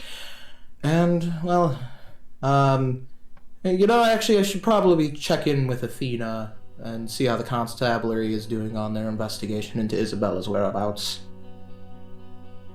or if I may, you ever been a part of a project that was going well and didn't report back to your superiors that it was going well? No, I've always reported back to my superiors. One does not simply become governor for shirking their duties. I only ask because if and you ain't got a report in some time, and they waited till the point where you gotta ask them, I'm thinking that's your answer, sir. All right, I'm gonna have you give me a roll here, Shaw, because you are trying to reason with this man. And he is amicable towards you. So the base DC of 14. And, yeah, go ahead and give me that reason roll. You can use your charisma or intelligence, and if you have a background you think works with this, let me know. I will use my...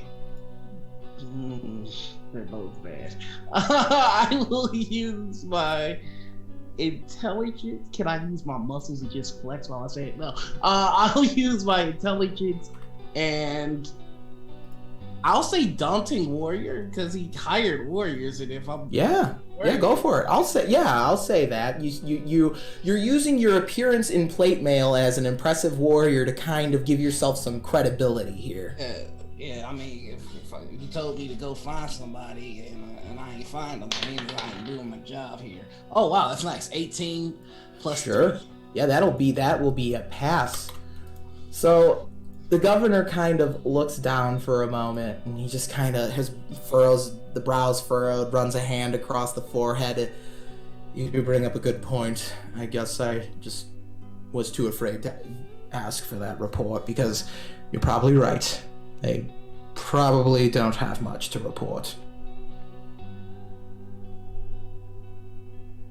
And if I may, are they charging you once, or are they charging you for the amount of time that they're on the job? My constables are paid a fair rate, and they understand that they are paid for and compensated for their work. Perhaps you do bring up a good point, and perhaps they are milking it. I'm just saying, you give. I want to go in there. Like, I want to go in that temple, that place. Whoa. We're talking about finding my daughter. We're not talking about the parish ward here. Well, I'm just saying, once. But surely the cases are related, are they not? They both occurred in conjunction with the Chaos Storm. Go ahead, give me a reason roll here. Hell yeah. Yeah, so, and then any applicable backgrounds. The reason is intelligence or charisma? Yep. Alright. I do not think I have any. Don't think any of my backgrounds are particularly helpful here. No worries, I didn't make this social encounter brutal. 16? So. Yeah, so the governor is just kind of, is like, okay, you got me. Yes, you're right. You're 100% right. The damn storm's the reason Isabella probably left in the first place. But look, as much as I would love to just let any willy-nilly adventurers who roll up into my town come and solve all my problems, the Queen has laws. Because, 30 years ago, adventurers such as yourself decided to take matters into their own hands, and a lawman ended up dead. And not just any lawman, but the son of a general that I am well acquainted with, and quite frankly, I don't want to see such a thing happen again. Governor, if I can interject, I'm sorry, but would I harm any of your law? I have been nothing but a friend to you and Allison and Isabella, and I want nothing but to see her safe return. Okay. No, that's true. Okay, charmer. Give me the charm approach here. I'm using my dice. Alright, so because of your icon relationship, you will have your DC affected here. Cool.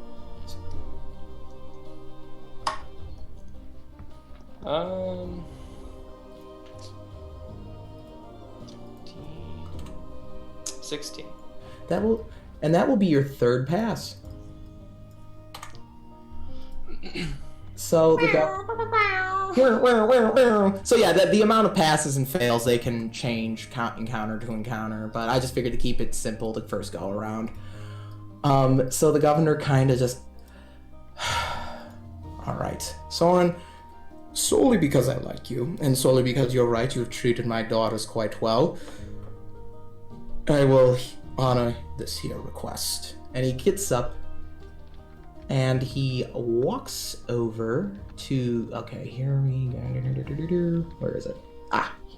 Sorry, I have to keep finding my notes in here. He gets up, and he walks over to a desk, and he gets out a pen, and he begins writing on a paper, and he takes a thing of wax on the stick that's got the brass, and he holds it over into the fire, pours green wax onto the paper, stamps it with a thing of metal, blows on it to dry the ink and the wax. And if you check your handouts in just a second, you now have a governor's permit. Hey! First handout of the campaign. So the permit itself, the wax seal is actually a badger, like that. It's like the head of a badger. They're really leaning into the shtick here. And the top of the permit reads, "Order of the Queen's Governor of Badger Creek to Maywood. This order, as decreed by the Queen's Governor of Badger Creek to Maywood, is a permit allowing Master Soren Silverthorn and his yet-to-be-named adventuring company access and entry into the quarantined parish ward. This permit expires 20 Ishkama 2S 1871, signed Guvnor Thomas X Strong." Sweet. Thank you very much, sir. I wish nothing but to return Isabella home safely to you. You return Isabella home safely to me, and I'll be sure to pay you all handsomely. Before we leave, sir, is there anything that might be relevant to your daughter's disappearance that you can tell us? It's bewildering, really. Things were looking exciting for her. She was excited about the future, and she just up and left. I've been trying to rack my brain around it as well, but chaos storms do strange things to people. And I'm hoping that by solving this issue in the ward, perhaps she'll find her way home. We will do our very best to ensure it. And I will pay you once the deed is done. Because you have succeeded, so those of you involved, I have Azara, Shaw, and Soren. Thomas Strong's disposition is going to shift to friendly, which will make it even easier to interact with him in the future. In addition to earning the permit to enter the parish ward, those involved may choose one of the following. You can earn icon points. You can take a financial reward you're going to get the financial reward for clearing the parish, but you can get one here. Or, as long as you're helping the governor out, you can take the keys to the Traveler's Cottage. Traditionally rented out as a single house stay for high-profile visitors in Badger Creek, the fully furnished cottage would mean no more spending money on inn rooms and only needing to pay for food while you're in town. Is this a decision we all reach as a group, or do we each pick one? Let's see. Why don't you come to a decision as a group? Personally, I'm leaning towards icon points, but... I don't have a lick of silver on me. It'd be nice to be able to, take care of y'all a little bit for a while there. Do we plan to stay long here? I mean, it might be nice to not need to worry about lodging.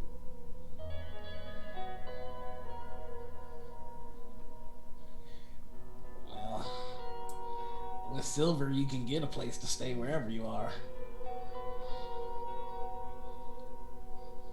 Do we get to know how much silver? At this time, you would get, as a party, 25 silver. Immediately. Oh, to split among all of us, or? Yeah, to split amongst yourselves. Oh, well, hell, we might as well. I'm guessing get icon points and be able to milk the governor for some more stuff later. All right, so Chris, you'll just add a +1 to the law, so you'll just roll more law rolls. You did not have to invoke your icon point there, so. As for Shaw and Izara and the rest of you, You may either add an icon point to a relationship with the law and make it a heroic or ambiguous relationship. Or conflicted, that's the word. Positive or conflicted. The Maywood Protectorate, same deal. Or nobility, same deal. I'm taking the law. Is the law Maywood or nobility? Mm-hmm. I think I'll take the law too. I took nobility. Can I take nobility? Alrighty. Sure thing. Alright, so the governor is just kind of like, I'll be sure to let others know just how helpful you are in the future. Perhaps then you could get yourself some more work doing this, and perhaps the chapters will take you or someone else and you could get an official stamp. We appreciate that, sir. Thank you. Maybe even the Iron Order. Perhaps. Soren will say cheekily.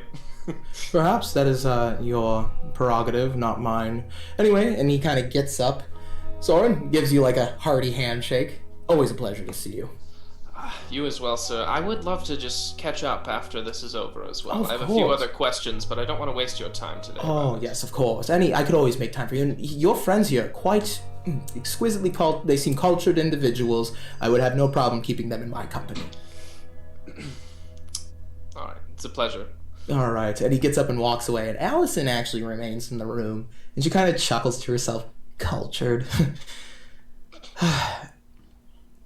So, Soren, the rest of you, and she kind of looks, Allison, she kind of glances around the corner. Would you care to follow me for a moment? Hasn't served me wrong so far. So, how about the rest of you? Do you want to follow Allison? There's a question Yeah, for sure, if everybody. she's inviting us. Yeah. So Alice and guide you not to the front of the manor, where you came in from. She takes you in a direction clearly not towards the entrance. She pulls you into a nice 2-story library where the balcony may lead to the second story of the manor. The smell of old paper and leather clings to the air as Allison softly pulls the door closed behind her. Poor father. He's really been having a go of it lately. I mean, Isabella's disappearance has been so hard on him. He's distraught and she grows visibly apprehensive as she's about to say what she says next. I believe, Father, he isn't thinking rationally. She had no reason to really run away. Father's always been kind, and she was excited. She seemed in high spirits despite the storm, and she saw it as a chance, actually, to learn more about the arcane around us. What was she excited about? Anything in particular? Well, I mean, Father had, gotten her that apprenticeship with Mr. Jewel Crawford. I mean, Isabella had always interested in studying magic.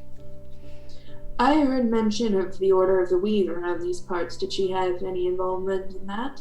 She was hoping to attend one of their universities eventually. The apprenticeship was supposed to kind of be the stepping stone for that. I see. It's just, I can't help it. I remember Isabella telling me she thought she saw someone watching her from the alley between the Emporium and the parish wall. And I didn't think anything of it at the time because, she just didn't mention it after the second time. It just kind of stopped. The second time? It happened twice? Yeah, she had mentioned she thought she saw someone skulking about Mr. Crawford's. Was this somebody that she knew, or? She didn't have any good details. She just, I can't even really explain it because I don't really know what she's describing. No one else saw what she was talking about. Father had the constables look into it. They found Did nothing. she get any sort of detail on the person? No, she doesn't. And she kind of her vision shifts around the room, her voice getting low, making sure no one's hearing her. Look, I don't know where Isabella is, but I don't agree with Father's theory. No. The fact that someone was watching her is concerning. It's just that the constables found nothing. They assumed it was probably just some drifter coming through town. We get a lot of those. A lot of people pass through here. I think we may have to talk to Crawford about this. Crawford's a gentleman. He was very excited. He was thrilled to have someone as smart as Isabella apprenticing under him. But it's possible if this figure was skulking around Crawford's, he may know or have some idea who they may have been. True. So it's just, there's a lot of things about this that are just, I don't know how to explain it. And she's like getting like frustrated. She's like, it's just off. I can't put the pieces together, and I'm hoping someone, maybe you can. Someone's bright. If you're associating with him, you must be very bright as well. Aside from this figure she saw, was there anything else odd happening in her life? I dread to even show you what I read in her journal. Because I can't even make sense of it. And none of this. What do you mean? Soren, can I trust them? I trust you. Take a look at all of them. You can trust most of them. It's a joke, dear. I'm sorry, Soren. I'm just not in the mood for levity right now. And she kind of reaches into like her side bag. This wonderfully ornate, decorated bag that she flips over the leather satchel and pulls out this rather plain-looking journal and opens it to a specific page. And she sits down at one of the reading tables in the library and just kind of slides it towards you. And that's where, if you go back into the Roll20, you have a new handout titled Isabella's Journal. Whoever wants to read this one aloud, I'll read it. I don't care. Read it. Alrighty, go for it. Ishgama the 8th. 2S 1871. The year, that's like, I can explain that some other time. Okay. Today has been a grand day. I got to Honeybeak's Bakery before the rush and was able to get the best treats for Pa and Allie. Look out the window. They were so shocked when I came home from the market with fresh sweet buns. It was an occasion after all. Father announced that he had spoken to Mr. Crawford about me apprenticing in the Emporium. It's watching you. And the Felper was inclined to agree that I would make a most excellent apprentice.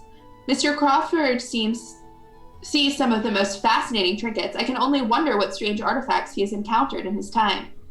And what will I encounter while working with him? Should the apprenticeship go well, Father says that I may be accepted into one of the Weave's academies. Oh, I shall. It's waiting. Only wait to see what the future holds. Fortunately, whoever was skulking around Mr. Crawford's appears to have been a drifter, according to the constables. I was certainly fearful of what the outcome could have been, but I suppose I was just being silly again. The chaos storm seems to have everyone on edge. I am just too excited to sleep, but I know I have a long day ahead of me tomorrow. Don't fall asleep. A new adventure awaits. For the love of the gods, it's still there. Good night, and may tomorrow be a brighter day. Well, that is certainly concerning. I can't make any sense of this. What is this journal? It's almost like it's being written by, it's like someone else is adding words in there. But it is her handwriting? It's very distorted. Alice, could we see her room? Yes. Right this way. And she kind of gets up gingerly, and she leads you up the library stairs and through a winding balcony that lines the tallest bookshelves. The echo of your footfalls hitting hardwood planks echoes throughout the library. You walk past bookshelves and then duck into the balcony actually lines like these tall bookshelves, and you walk past more of these, and you duck into a doorway that leads you into a corner. Father wouldn't like you a lot snooping about up here, but Father's too busy sending the constables on some wild goose chase. Now, Freya with the Iron Order, she's someone apparently I've heard can track someone down if you're looking for them. I've been talking with her, and she even told me about, you can just, and you approach a set of doors at the end of the corridor. Allison produces a small set of keys from her handbag and opens the door, allowing you entry into Isabella's room. The room itself does not appear ominous in any way. It looks like the room of a wealthy daughter of a noble. Fine bed, large dresser, big armoire, body-length mirror. The room is quite tidy, especially for someone who supposedly just left town in a hurry. A window swings and clunks against a frame, hopelessly trying to latch close. Yeah, I want to check the window, the mirror, and under the bed. Alrighty. Izara's already in investigator mode, is in CSI mode, so what's everyone else feeling? Oh, go ahead. Would I be able to read more of the journal, like to see if there's other passages that are the same? It's really just around at each comma the 8th that you really see similar passages. And it's after the 8th the journal really ends. There's only really a similar passage maybe on the 7th and the 6th. Okay.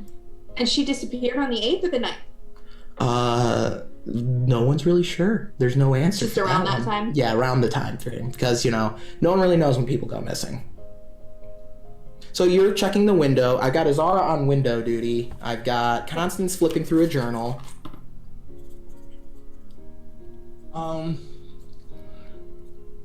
Shaw's just gonna kind of take a step back and kind of look at this room like, if I were going to kidnap somebody, how would I do it? Okay. And to see if he finds any kind of... All right, we'll get to that. Yeah. We'll get to that in a second. Alex. Yeah. The sister had to use a key to get into this room? Yeah. Okay. All right, Izara, you head over to the window. Give me an intelligence check regarding handiwork and repair, or if you have any lock-picking stuff, you could use that. No. Intelligence is very bad. I got an 8. All right, Izara, you're kind of looking at the window. Unfortunately, you were never a carpenter. You didn't work for Feldco. So I've never picked a lock in my life. I grew up in a church. The window, all you can really tell is that the latch is broken. That's all you can really tell. I can't tell if it was broken from inside or outside. No, you don't have the esoteric knowledge or know-how to really Fair tell. Enough. All the glass is intact though? All glass appears intact, yeah. Hinges are intact? Floor? You're looking at the floor, Emmy? No, what floor are we on? Oh, you're on the second floor. The manor's only 2 just floors. checking. What's the view? What am I looking at? So when you look out Isabella's window, you get a view of, you kind of see the large parish, the cathedral, the walls to the parish. But then you also do have a really good view of the Jewel Crawfords, this humble, it's just this thatch-roofed building that sits right outside the wall of the parish ward underneath a big old oak tree. And there you do see where Isabella was writing about in the journal, this little alleyway that's between Jewel Crawford's and the wall of the parish. Oh, she could see that from her room? Yeah. Oh no. Can I make an argument for a background to see if I Yeah, I'm always here for an argument. I would like to use natural predator. Sure, I'll allow it. All right. Quick question, are there curtains on the window? There are. They seem to be stained in grease. Grease? Were they drawn when we came in? They were just kind of flapping in the wind. What'd you get, Noir? 23? 23. Natural predator mode. So you're not really sure, Shaw, what kicks in for you, but the vision goes blurry for a second, and you swear you can catch the faint hint of blood in your olfactory senses. So your sense of smell, you're kind of picking up that tinge of iron you get from blood. Emmy, if you approach the window and the curtains that Izara is looking at, those grease stains aren't grease stains, and I'll DM you what you're seeing. Oh, okay. Okay, then is there a vanity or something in here with a mirror? Yeah, there's a full body mirror, there's a vanity as well. I want to check her mirrors. Alright, so you're looking into the mirrors. You do notice the full body length mirror actually gives a really good view to that area she was discussing in her journal. Don't like that. Is there any oh sorry, Lucy, go ahead. Good. Alright. Is there any I almost hate to ask this, but is there any secrets to the room that Soren might be privy to? Any hidey holes or anything like that? Hidey holes. You're not aware of any in Allison's room. I mean, not Allison, Isabella's room. You know Allison was always more of the rebellious one. That Isabella was kind of the good girl, which is kind of made her a bit more of a fun pursuit, maybe, for you. Stop. I'm just gonna be over by like Emmy by the window and just be like, I kept telling her to get the locks fixed. Does the smell of blood like point to anywhere in particular in the room? Kind of cross the floor from the bed towards the window. Emmy is looking very alarmed, and they're gonna sort of like scratch at the stains on the window. Did nobody else say anything about a sign of a struggle or injuries? And Allison, sign of a struggle? What do you? There's no sign of a struggle in here. Am I the only one in here that's smelling all this blood? There is the blood right here. And I sort of like rub my fingers on the stuff that I just like dipped them into on the sill. Okay. That does not appear to be blood. Oh, It does not appear to be blood. Shaw, you only know it's blood because it has the smell. It does not look like blood to you. It still looks like grease, but it smells like it with that instinct you've got. And that's the argument that he's making. He's just like, I don't care what y'all say that looks like. I know what blood smells like, and that's blood. What do you mean what it looks like? It is blood. It is right here. It appears to be grease to me. I mean, I believe you, but it doesn't look like blood. I'm just gonna look at it like... But do you smell this, Shaw? You don't see it though. I smell it. It looks like grease, but I know the smell of blood, and that's blood. It's... Alex, if I sit on the bed, can I see outside from the mirror? Oh yeah. Or from the window? You could see from the vanity and from the bed. So presumably someone standing out there could see into the mirror and see the bed. Possibly. Maybe that would require a bit more investigation. That'd require some more forensic knowledge, and I would require a roll for that one.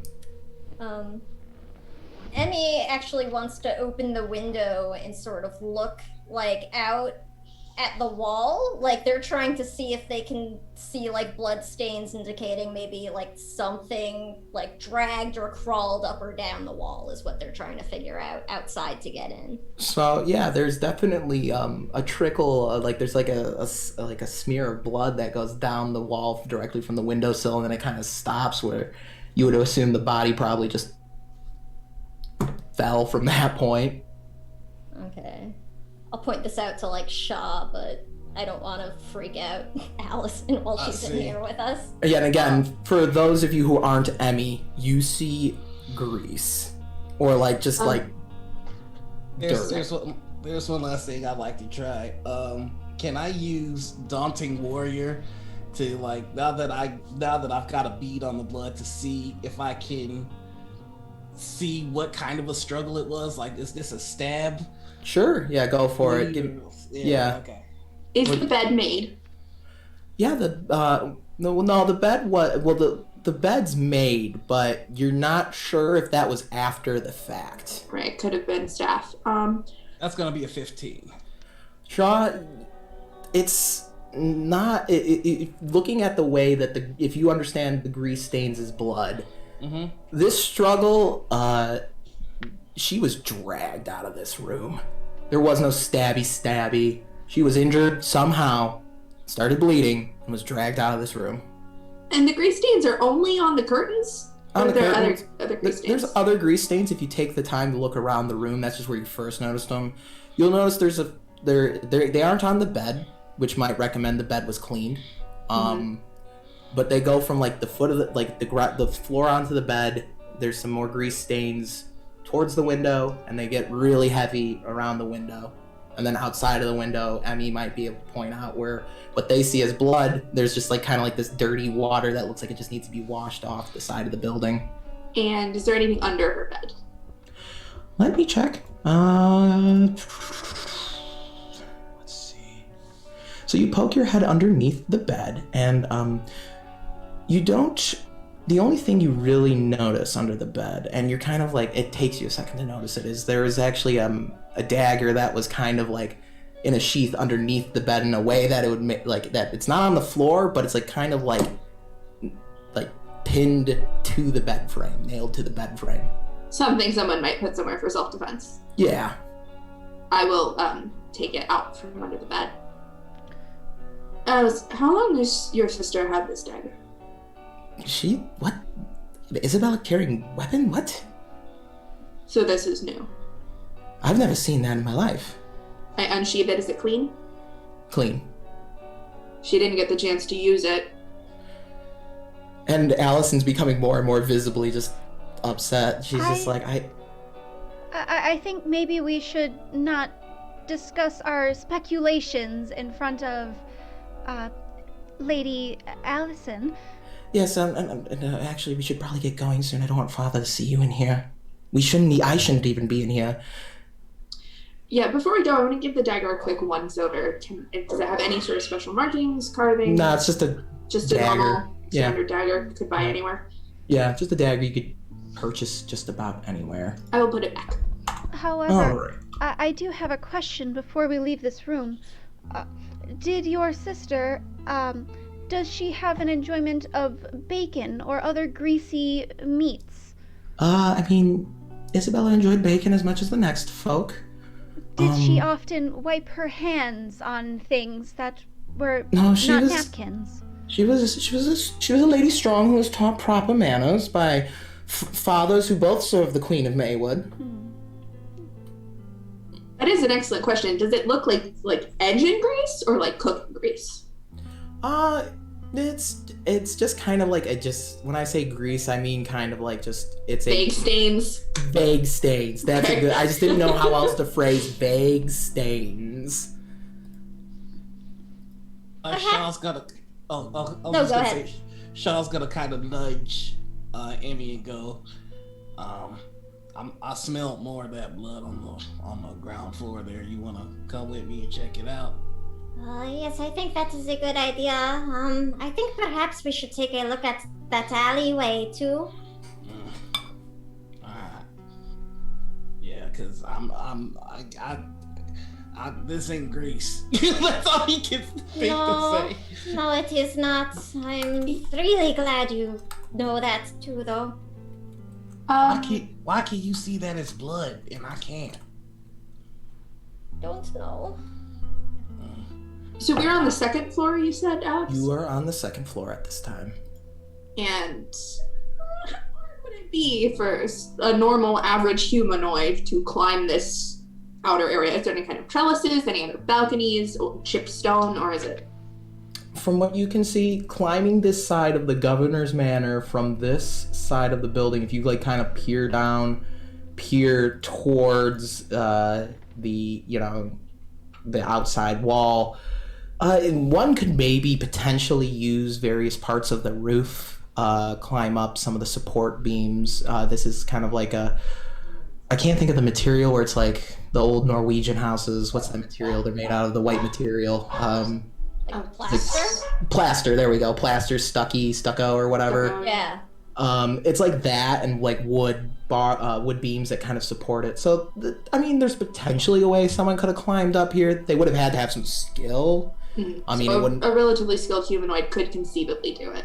Yeah, someone could conceivably climb the side of this building if they put in the effort. Though it would have been in broad daylight. That's a good point. That's a good point. It would have been. It's like the Governor's Manor sits in one of the most heavily foot trafficked areas in the town. So if someone climbed the side of this building, someone would have saw it, even if it was in the middle of the night. This is a place where many travelers pass through all the time. Unless they couldn't see it, or couldn't see it for what it really was. Have we noticed if I guess it doesn't actually matter now. Never mind. Sort of as Shaw and Emmy head out, Emmy will just sort of ask Allison, before your sister went missing, did you have guards patrolling the grounds around the house or anything?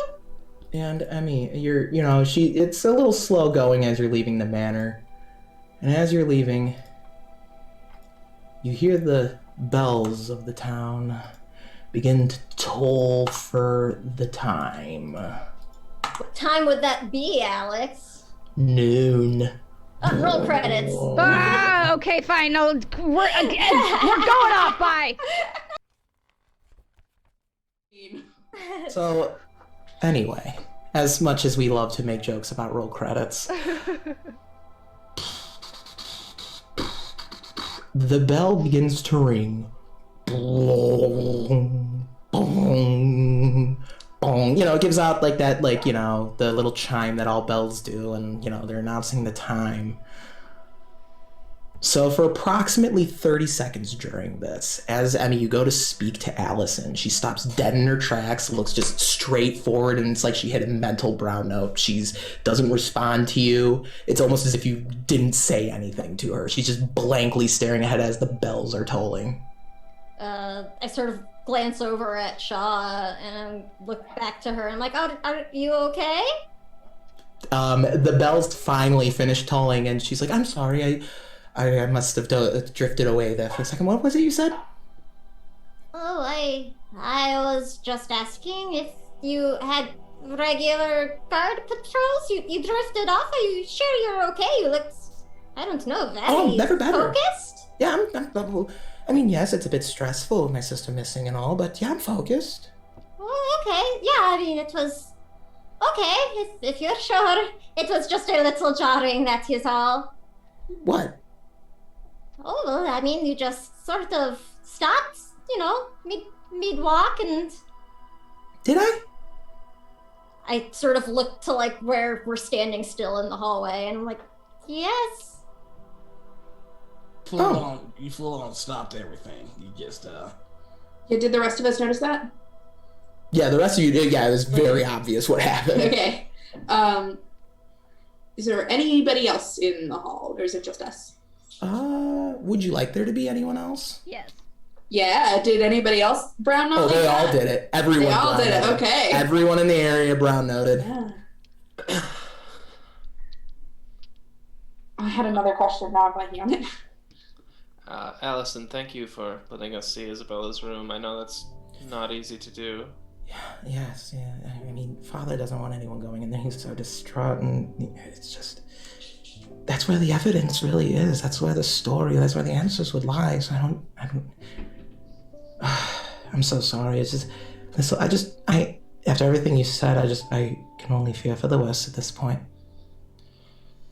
right. We're gonna do our best. I'm heading towards that back alley. It kind of give it Emmy the, this is where I'm heading. Look, because I'm sniffing out the blood. I'm a man. Yeah, I want to go with Shaw. All right. Emmy will, like, wait sort of just a moment because they feel kind of bad now for freaking her out like that.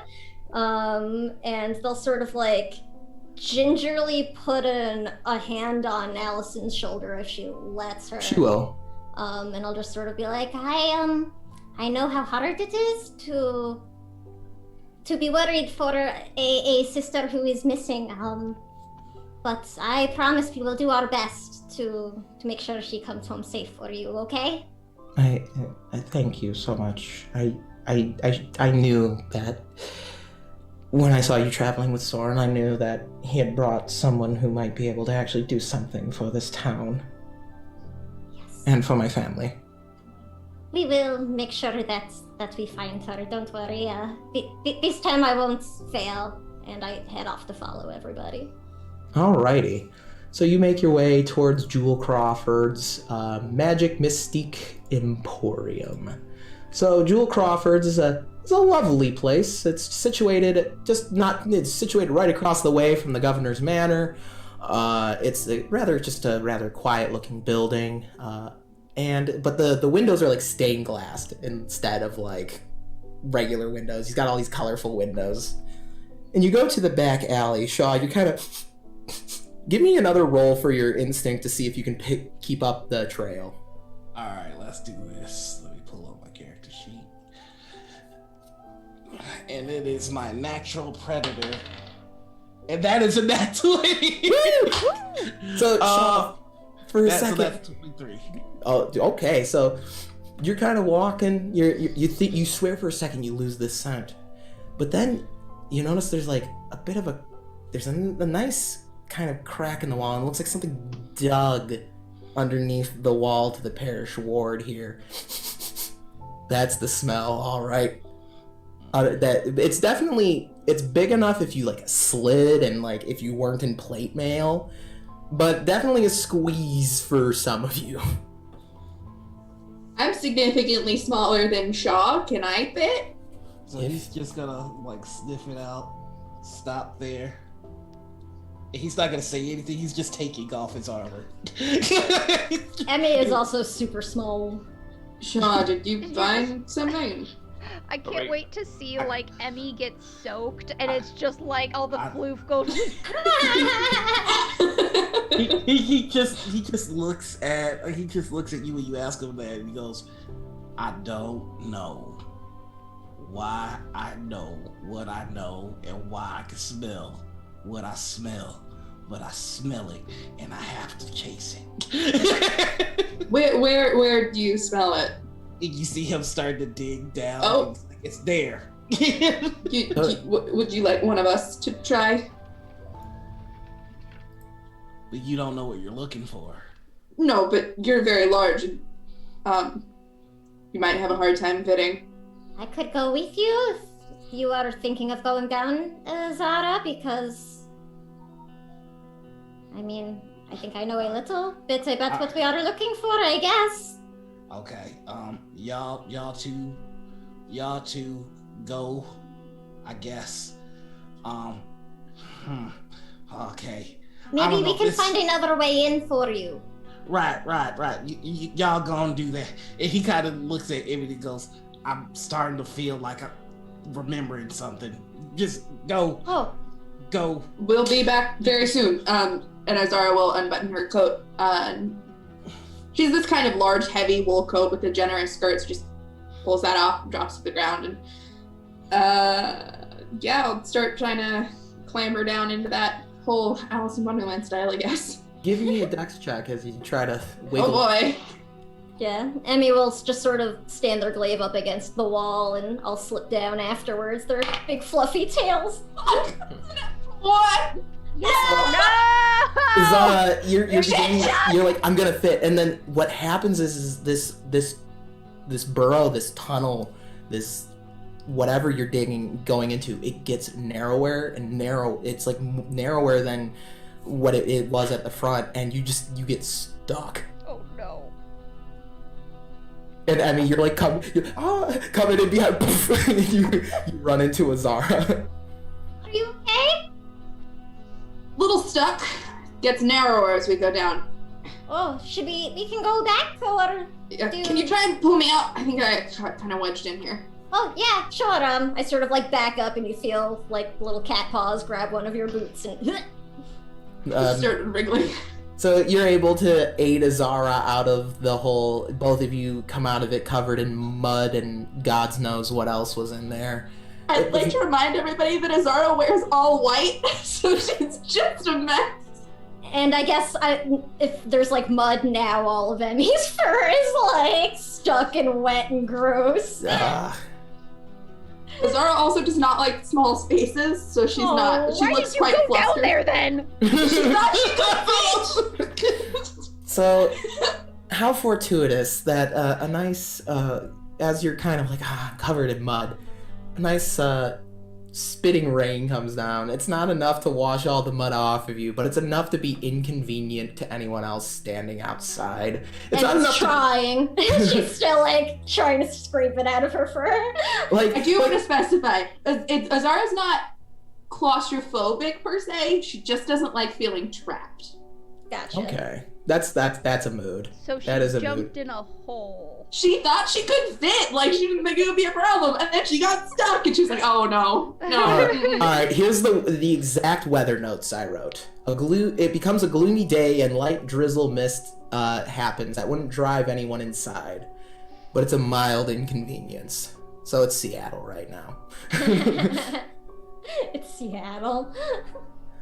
So you're standing outside, you're in this alleyway, and that's, you're just kind of trying to get this mud off of you.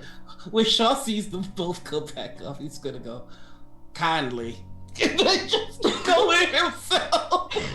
It gets much smaller the further you go. We couldn't keep going, Shaw. I'll flex. Give me a dex roll. Seems reasonable. I'll put my coat back on. 16, 17. So you think for a second, you're like, oh, you flex a little bit. You think you're gonna get through, but then you don't get stuck like Azara did, but you do figure out, okay, I'm not gonna fit in this thing. I would like to make a dumb decision, GM. What's the dumb decision? I would like to burn my way through. I would Oh like. my god. He is determined. Sure. So you shoot out fire. And you just send out this blast of fire that kind of opens up the hole enough for you to squeeze in. And you kind of like fall into this. It's just kind of like a burrow, and it's just sludgy mud and water on the bottom. It's like just a mud hole in here. And it smells like mud, and just you kind of pick up the faint smell of rotting flesh, maybe. Yeah, that's the ticket. That's what I'm looking for. Like that. Are you okay? I'm alright. Bad day when the reaction to it smells like blood is excellent. I'm alright. Could you pass my? Could you toss my sword down? I couldn't bring it with me. Sure, hold on. Should I just, I'm just going to, I'll like grab his sword and try to crawl in after him. So Shaw's opened up the way now, so Yeah. you can fit in. You see it's like there's smoldering and cindering and embers on the side. I'm just like, Careful. oh It's a little hot down there. Before I follow him down again, Mm-hmm. because Azara may not like small spaces, but she cares more about saving people than that. What is the view from this alley into the bedroom? You can see up to the bedroom. Give me like a perception type check, wisdom, all that stuff. Wisdom. 19. There's a decent view up into the bedroom. You can't like stare directly in there, but like you can see into the window if someone was standing close to the window or something. Okay. And is there also a view into Crawford's, or does it seem like maybe that was coincidence? Crawford, the colorful windows make it difficult to see into Jewel Crawford's store. He also just has curtains on like every window. Oh, okay. I'll follow Shaw and Emmy then. All right, Constant Sword. Regretfully. What are you two doing while the three musketeers are diving into this mud hole? I mean, Constance is just watching, mostly, unsure how to help, and would really just like to move on to her thing now. And Soren, how about you? Soren's gonna start casting a spell. All right, what spell? And it's interesting because I guess it's just Constance that sees this, but he does not cast with his book out or a typical bard manner, but he does much more arcane movements with his hands. And I'm going to cast Alarm. It's just a cantrip I picked up through my feet through the wizard tree. Nice. And I'm going to touch it above where the little hole is, like on the side of the wall. Okay. And an eyeball's just going to open up on the wall. Oh my. You know the eyeball. And if anybody is... anybody comes by in 8 hours, I get to know, basically. Oh. Okay. That is an interesting trick that you have. Does it watch you? Well, it's going to watch out for us. I don't think it'll really alert us if our companions come through, but if there's anything, malevolent that is sneaking through this hole, I think we'll know. I probably could have told him that, and I'll just look down. I do not like the way that it is looking at me. Oh, sorry. I'll just snap and have it closed for a little while. Do you follow them into the hole? Sure. I don't want to get dirty. Constance, we could just abandon them right here. This is our opportunity. Oh, well, I do not want to abandon them, but maybe it is a good idea to split up and search separately. we all have some things that need to be done, correct? Yes, I think we're strength in numbers today, though, Constance. Let's knock this out, and then we'll go to the docks, I promise. Okay. All right, I suppose so that we will go in. So as the rest of you are kind of getting your bearings, Constance and Soren follow up as well. So you're all in the mud hole, covered in mud. It's just this. It's not man-made. It was dug out for sure. Yeah, I'll smell that. What are the dimensions? Is it like a tight fit, or is it kind of a gaping? It's you have enough room where you can stand in here. It's not like huge, but there's enough room to stand in here. Zara looks a little pale. Shaw's gonna immediately make a beeline towards the smell of rotting flesh. So you begin kicking around. You head towards one of the corners, and you're kind of like digging through this mud in here. And as you're digging through the mud, just part of the wall just kind of collapses in front of you, revealing now what looks to be like some sort of underground brick-lined tunnels in here. There's some like holes in the walls of the bricks here. Whatever was there was not structurally sound that you were digging through. Are you okay? I'm fine. It's just there's the smell of powerful death about, and I'm drawn to it. Does Badger Creek have a sewer system? It's fair to assume a lot of these towns in this modernizing world have a pretty extensive sewer systems, but this does not resemble a sewers. If you do step into the tunnel, Emmy is on just like high alert in general. By the way, Azar, you grew up in a goddamn abbey. You would recognize a crypt whenever you see it. Oh fuck! Cool. I have a. Wait, what's up, Noir? Oh, I was just saying, Shaw's moving recklessly. He's just going. All right. I think I know why it smells of death down here. Hi. This is a crypt. Oh. Are we trespassing? Just don't disturb the bodies. Oh. Shaw! Huh? Say a quick What? prayer to the astral star, hoping all of these corpses are having a peaceful afterlife. Oh, What is it, Emmy? the corpses are peaceful. They're skeletons. Yeah, and he's like, don't go hitting any of the bodies or anything. What if they move though? Does it seem like most of the bodies have had appropriate burial rites? Yeah. This looks like it's a crypt. But like it doesn't look like they've had this conversation. It doesn't look like it started as a crypt and then someone's just started stashing bodies here.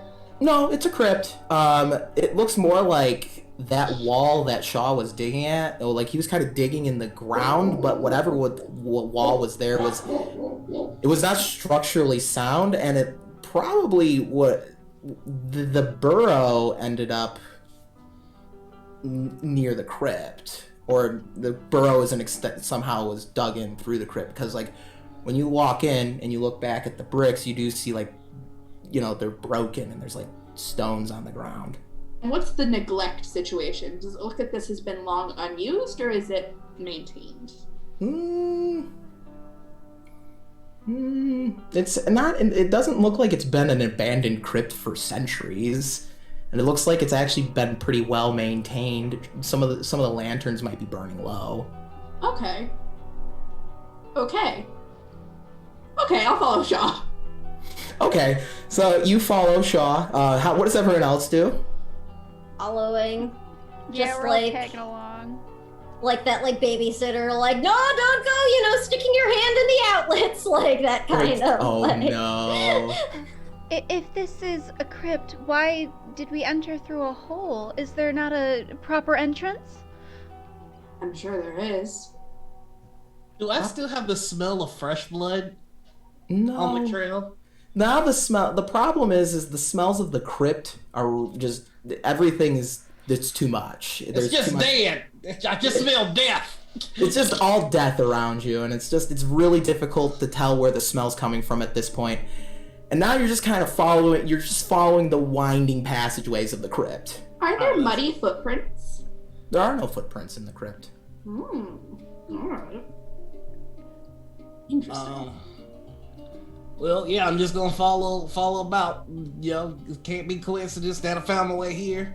Got my sword, ready to go.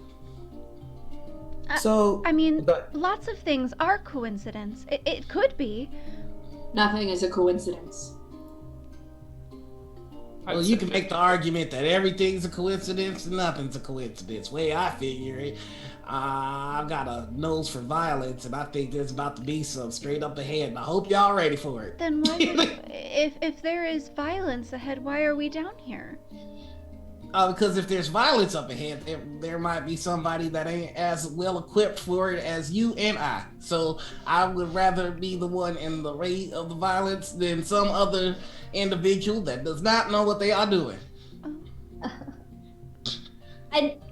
I know you said there were no footprints, but if Emmy looks around, do I see any sign of like more blood smears or trails, like even along the walls or something? The ones that you do, they're very faint. They're a little bit older. Okay. But it still looks like maybe something at some point had been like moving in here? Okay. Some point. All right, horror movie 101. What's on the ceiling? Stones and hanging lanterns on chains. I was about to say, and Emmy looks up, but I don't think she actually would have thought to. Shaw, you continue through the winding halls of the crypt, and you can't help but feel yourself kind of being led upward. And you eventually find a staircase that leads upward.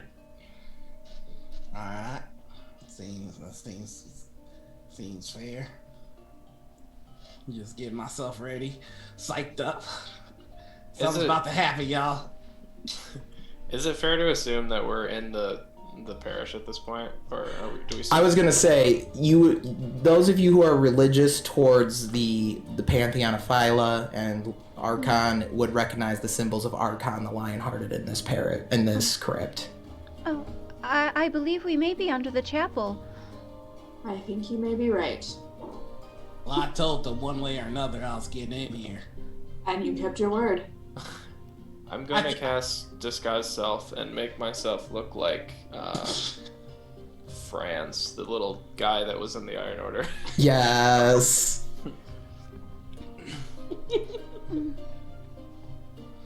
I'm starting to hurry now. Yeah. Okay. Yeah, sure, you can see that. Okay, because it would have been very confusing. Yeah, so moving full steam ahead because there's violence to be had. So you run up the stairs, kick the door in. No, not hurrying that much. Just like, I'm hurrying. It's my job. Oh, it's too late. Shaw's Leroy's janking this.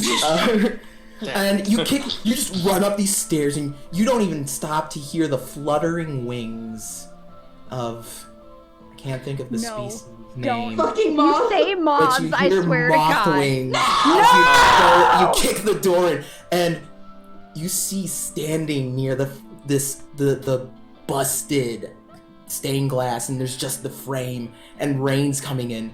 This creature that's made of wood for a body, has like fur just kind of growing in random places that just kind of drapes over, and moss kind of spilling over the body. A human skull is kind of like entwined by branches and vines, and it has like these like animal-like ears that shift around. It has one eye that glows in the socket of the skull, and it looks over towards you, Shaw, and there's these just swarms of moths flying around it because it's holding this lantern on a chain. Of course. And throughout this wonderful scene of this once magnificent cathedral, there's these statues and there's pews that are kind of spread out, and these just little fairy creatures kind of dance about. On the end of the statues, they hold these long staves, and on the end of them looks to be like sort of like lanterns, almost a symbol of Soren would recognize these as like just a way of making praise to Archon the Lionhearted. You do see little fae-like creatures, little fairies kind of dancing about, and this creature raises its just this barky clawed hand in the lantern and just looks towards Shaw, just goes.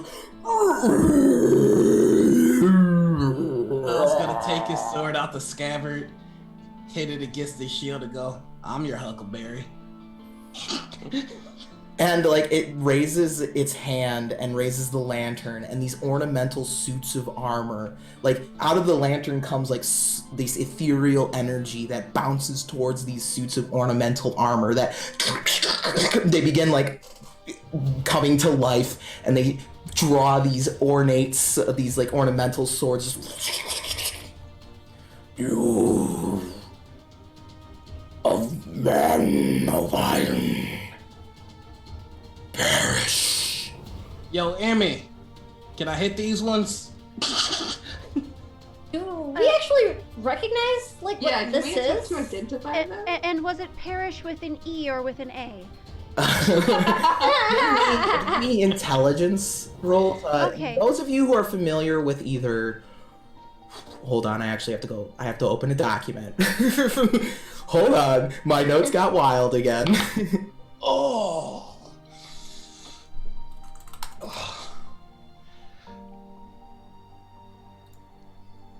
I'm getting my. But I'm pretty sure yes, Shaw. Alright, good to know. Alright, any of those who are familiar with the god Marlfax, the Sealy Court, the Three-Faced God, or Oku, or Azrael, would get an advantage on this. Does anyone... Child of the Fae or my devout backgrounds help me here? Child of the Fae will help you out. Great. I mean, I'd let you toss in well-traveled. Oh, sweet. Quick question. Sure. One of my icons is the it's basically 13th edition's version of Tiamat. Is that what you meant by the Three-Faced God? No, that's Three-Faced God's an old Fae god who used to be the king of the Sealy Court. Very much more a primordial type Fae. Don't worry, you'll know when it's Tiamat happening. I had a 16. 16? 21. 21. Holy shit. Izara, you've heard of this type of creature before. You know it by its name of Thresh. Emmy, you know what a Thresh is. You've heard of these in your travels. Let me see here. You actually probably heard of these in your travels while you were still with your caravan traveling through heavily forested areas. The locals would have told you about these. Hell, your caravan may have told you a story about one. Mysterious Fae creatures, Threshes are thought to be creations of the old Sealy Court when the Three-Faced God was the monarch. This is true to an extent. When animals die, their spirits usually pass on to the beast realms, where they can live with the beast god Oku. But if their souls are prevented from moving beyond the mortal realm, the Three-Faced God petitions Marlfax to not fell their spirits with his arrows, and asks Azrael to allow their angry spirits to live on. These wayward animal spirits will coalesce within natural places that have been damaged, such as desiccated groves, grave mounds, or old rotted trees. The creature will arise with a body created from the natural world around them, primarily out of wood and stone, but also fur, moss, vegetable matter, and bone. Many adorn their strange heads with a deer's skull as a way of thanking Marlfax for staying his arrows, but this Thresh has a human skull instead. Threshes, being born of animal spirits and nature, are able to exert control over nature around them, and they're often seen commanding wolves, ravens, bats, rats, and other animals, and are able to control plants to do their bidding as well. Let's see. And then they often do show up after chaos storms. That's pretty common. Okay. Alright, because I was gonna say, if they show up in, like, desecrated areas, would Emmy find it reasonable to think there's something else happening, maybe, in this area that would have caused it to be here? I'll let Emmy come to that conclusion. Okay. I wasn't sure if that would be something that they'd be able to make a connection with, but if it's possible it just showed up from the storm, too, it's like... There could be a connection here, but okay. At this time, this Thresh is not very happy to see you, so you don't really have time to think about that. Yeah. All right, there we go. I got us on the fancy-pantsy map here. Ooh. So go ahead and drop yourselves in Zone 1. That's the purple zone on the left. And then we can roll initiative. Don't worry, I actually have stats ready this time. Father, they crave violence. Oh, come on, let me drag. Come on. I don't remember how to do this.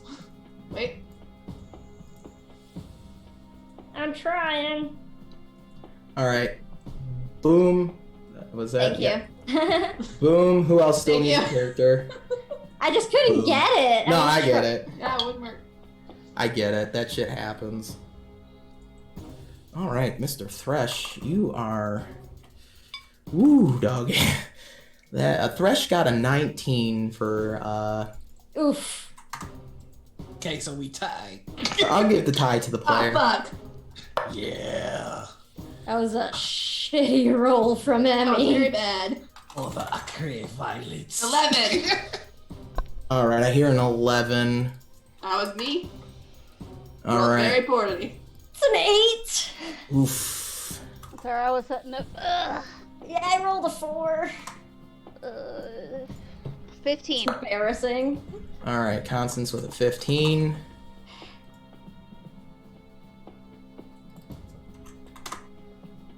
Soren, what'd you get, bud? 20. 20? Shit. I already got chaos, right? That's not what I needed.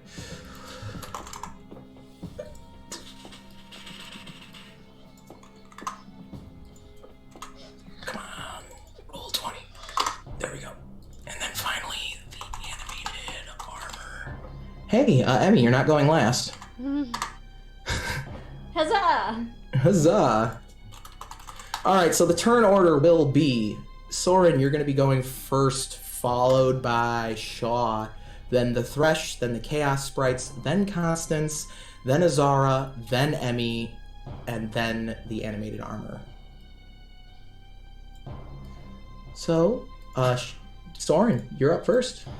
Alright, Soren's gonna, first he's gonna drop Disguise Self. If I'm gonna do this, I'm gonna get the credit for it. And then I'm gonna get the, unchain the book from behind my back and kind of sling it around into my hands. And begin telling the story of how the Thresh was felled by the Clairvoyants. And so I'm gonna cast Song of Heroes. Okay. And everybody gets +1 attack bonus until I fail to sustain it. So Soren begins telling this song about how telling this story, how the Clairvoyants will triumphantly overcome this challenge, and you feel emboldened. So what's the bonus from that? +1 to attacks until I fuck it up. All right. And that's just a quick action. So as my standard action, I'm also going to throw a dagger at the Thresh. Go for it. Oh, that's a good roll. 21. Let me check. That will hit. Okay, I deal 6 damage. Alrighty. Pokey damage. Hokey damage? Yep, if that matters. Is that actually a damage type? Hokey damage? No. Pokey. Oh, pokey damage. Okay, so. Alright. So you throw a dagger, and you have to actually lob it up these stairways and these like platforms, because the cathedral's built in this way where it's like there's a raised platform, and then the altar that the Thresh is at is raised above that platform. But you're able to throw your dagger up there and arc it to hit the Thresh, and the dagger buries itself kind of just in the Thresh, and the vines just kind of take the dagger in, and it just kind of.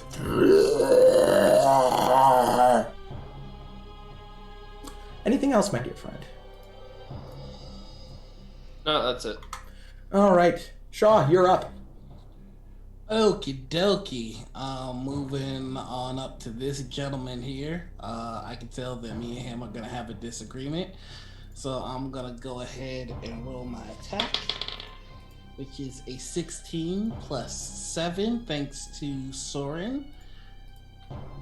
All right, so Shaw, you just you kick the door, and then you just run, and you got the go ahead from Emmy, and you just, instead of taking your sword, you just cold clock this armor with your shield, and it just kind of like clatters into all sorts of directions as you kind of cause the disembodied spirit in this armor to leave the armor. Anything else with your turn? Yes. So what I rolled was a natural 16. Okay. And I am going to activate my flexible fighting style called defensive fighting, which says on a triggering roll of a 16 plus, if you fight with a shield or also any natural even rolls, I get +2 bonus to my AC until the end of my next turn. Beautiful. So I am then going to use my movement to go to the next zone. Sure, yeah, you do that. It is now the Thresh's turn. And it is going to, let's see. It's going to use its action. It actually it takes the lantern and it swings it on its chain. And the lantern then just disappears in a puff of ethereal smoke and then appears by the rest of you group. And it's shedding this greenish ethereal light. And with that, the Thresh will end its turn and begins the turn of the Chaos Sprites. The first one will shoot Shaw with a Corruption Wand. A natural 20. Yikes-a-roni, the San Francisco treat. All right. So I'm going to deal some damage. I just need to find the right dice because I'm a bad DM and didn't prepare. Okay, where is the other? There we go. Shaw, you will take 8 points of poison damage as you are hit by this corruption wand. Go ahead. Okay. Oh, no, I was going to say I would like to use Heavy Warrior that says once per battle while wearing heavy armor. When you are hit by an attack that targets AC, as a free action, you can take half damage from that attack instead. Go for it, yeah. So you only take 4 damage from that. So it kind of swings the wand and this like purplish greenish energy comes flying towards you. You kind of brace yourself for impact. The other 2 will kind of flutter into the other zone here, and they will also shoot at you, Shaw. Okay. That will be a 17 natural odd to hit. Miss. And a 23 natural odd to hit. 23 will hit. All right, so you then will take 6 points of that poison damage from the wand as they're shooting this sickly corruptive energy at you from their little twisted wands. And Shaw, you notice that these fairies actually have more insectoid features than most people would associate with fairies. More like antennas, insect-like legs and arms covered in chitin, 4 eyes, 2 compound eyes. And this other sprite will fly into this zone and prepare for the next turn. Constance, you're up. It's smashy time. Yay! I would like to use a free action to activate my halo. Boing! Okay. Which I gain a +2 to all defenses until I am hit by an attack or the battle ends. And then I would like to... Can I take 2 free actions if one's like in the place of like a... Yeah. Fast action? Yeah. Alright. And then I'm going to take another free action to declare that I am smiting evil, and then I would like to smack the closest thing to me that is not nice to me. Alright, so what does it sound like when you're like announcing you're going to smite evil? I'll let you position yourself next to the mook. I didn't think this far ahead, Alex. That's not fair. I need to come up with a cool anime saying. I don't know. It's something cheesy like, in the name of eternal trust, or something like that. And okay. I'm going to smite and attack with my big bonk. All right, you can smite and attack with the big bonk. So natural 13 plus 10, so 23 to hit. Yeah, that'll hit, and you run forward, and as you're making your battle cry, you take your staff mace and just bring it down on this armor, causing it to all just kind of come clattering to the floor and spreading out around you. Do I need to roll damage? No, it's just a minion. Oh, why did I a mook. smite then? I don't know. Okay. That's my turn. Alright, Azara, it is your turn.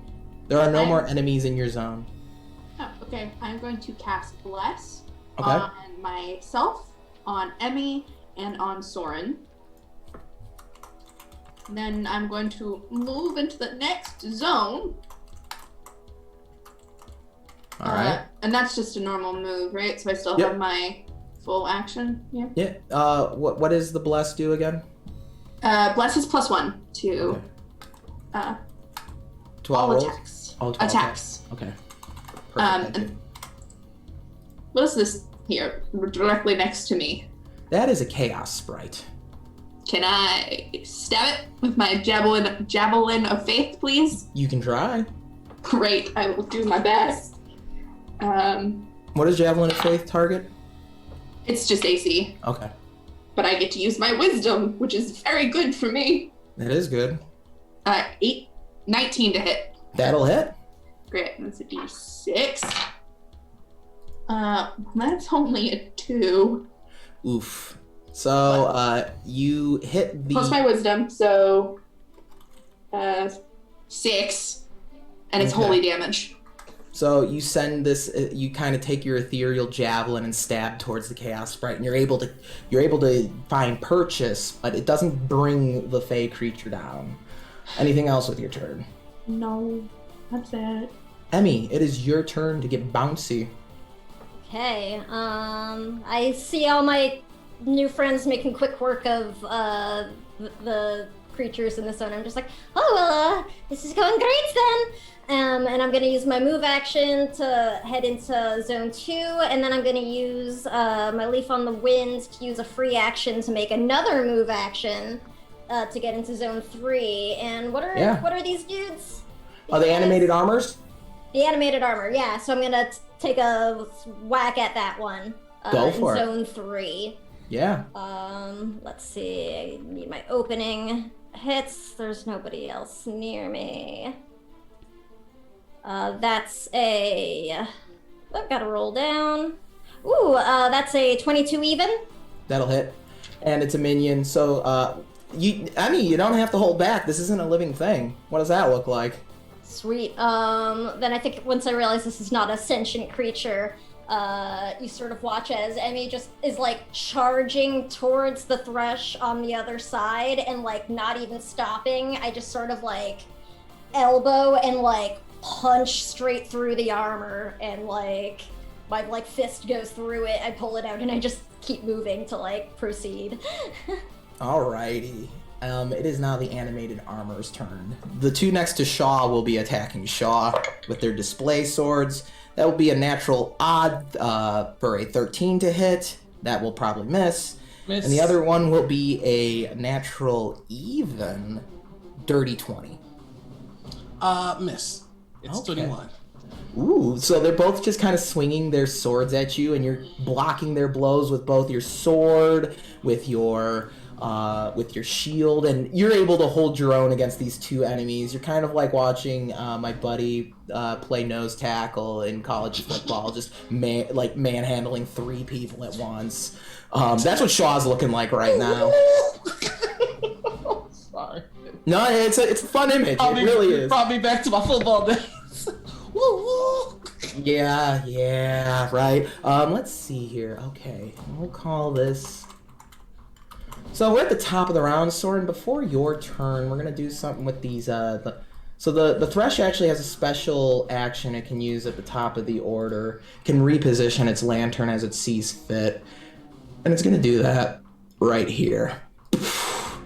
During that, once the lantern goes there, the chaos moths will descendeth. And so these moths just go. You see the cloud of moths just descend from the altar, coming towards the lantern's light. And that's where we will, let's see, actually I need to look up what happens. Alright, so you can't attack the Chaos Moth Swarms because they're just, unless you're using unless you're using AoE attacks, because it's just a swarm of moths. Okay, so, Soren, it is your turn. What would you like to do? Okay, I'm gonna run up to Azara and stab the Chaos Sprite that is next to her. Alright. Oh yeah, that's 23? 22? Alright, so you're gonna enter this other zone here to stab that? Yeah. Okay. 23, 22. Yeah, that'll hit. Oh, it's a natural odd. That's fine. Trying to teach myself how to do that. I don't think I've done it once. 6 damage to the sprite. Describe your kill. I'm going to run up, and as it's kind of like in Azara's face, she's just going to see like a dagger poke through the back of the sprite's head, and then I'm just going to kind of like kick it to the side. And then I am going to use my battle cry, move it, and give Azara a movement action if she so chooses. Ooh, nice. What is it like when you tell Azara to move it? So I'm just gonna like kick the sprite aside. I'm like, well, don't just stand here. That one's dead. And I'll run up to help Emmy. All right, sounds like a plan. And then I have to sustain my thing, and it fails. Oof, no more hero song. No, but I get my final verse when I fail. Okay.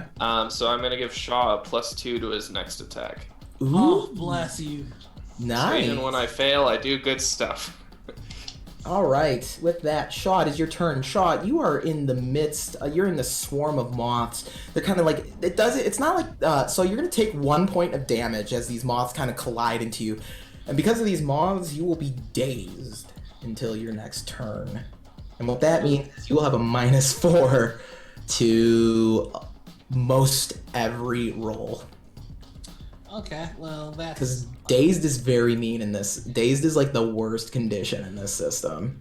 So, if I recall, the only way to get rid of this... It'll be gone next turn, or if you can pass the hard save. Oh, no, I'm saying the only way to get rid of these mobs is with something that affects an area, right? Yeah. No. I was gonna say, you used that already. Again, it is once per battle. Not once per day. battle. Oh, I see.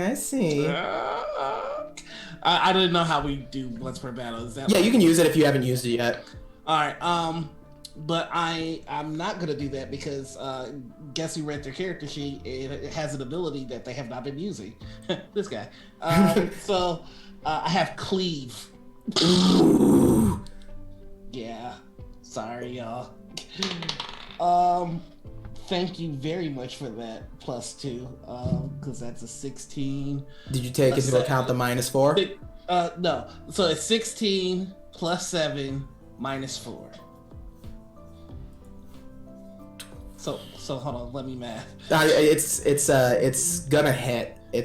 I'm pretty sure it hits. Yeah, no, you'll hit because it's over the AC. Okay. I can't describe what the number is, but I know it's bigger than what I have written for the AC. Alrighty, and I'm going to continue fighting defensively. All right. For my flexible maneuver. And for damage, that is going to be 10. It's a mook, so you destroy that thing. Would you like to use cleave? I would very much like to use cleave. Please don't suck. Oh, that one sucked. That's 13 plus 7. So you do like this whirling strike. You spin around and you take out this first suit of armor, and you're coming around, and the other one's able to kind of defend itself from your attack by throwing up its gauntlets. And it just kind of looks at you. If it could look at you, it's animated armor.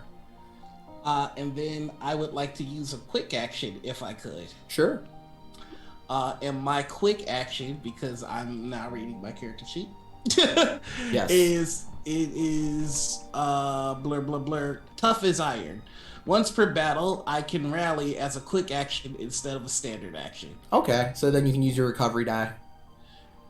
Right. Now I just need to find out what my recovery die is. Pardon me. Should be like D10, I believe. You're a fighter, right? Yes. Yeah, it should be like it's like your level. Let's see. Also, it's like a hit die then? Basically, yeah, it's like using a hit die. Okay. Constitution plus level, yeah, plus your roll. Nice. Okay. Yeah, your recovery die 1d10. So I rolled a 7 and times your level. Oh, it's times your level. Fuck. Oh, well, I'm level 1. So yeah. For later. Yeah, but that would be dope. All right. So okay, cool. I'm feeling a little bit better. So you kind of like you're feeling good about yourself after that fancy spin attack, but it is now the Thresh's turn, and it gets up from its from the priest's chair at the head of the altar, and it just kind of uses its stumpy woody legs to walk down the stairs, and it wades slowly through the pews towards both Emmy and Azara. And this thing kind of it stands like a few heads taller than you, and it's just, leave this place. And it is going to attack.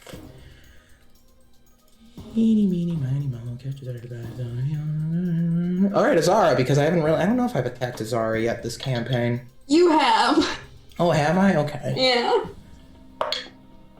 Ooh, that's a nat 18. That was. Well, yes, Alex. And the reason I announced the nat 18 is a special trigger happens. It will get to use an additional attack called Entangling Roots, as it claws you, and then it sticks its claws into the ground and shoots roots up out of the ground towards both you and Emmy. So from that first attack, you will take minimum damage. So 2 points of damage, no biggie. Okay, that's good. All right, the second one's going to be an attack versus both of your physical defense. Okay. Very low, thank you. 14. Yep. All right, Emmy, does that hit you too? 14 physical defense. Yeah, it will. I don't get my AC buff for that.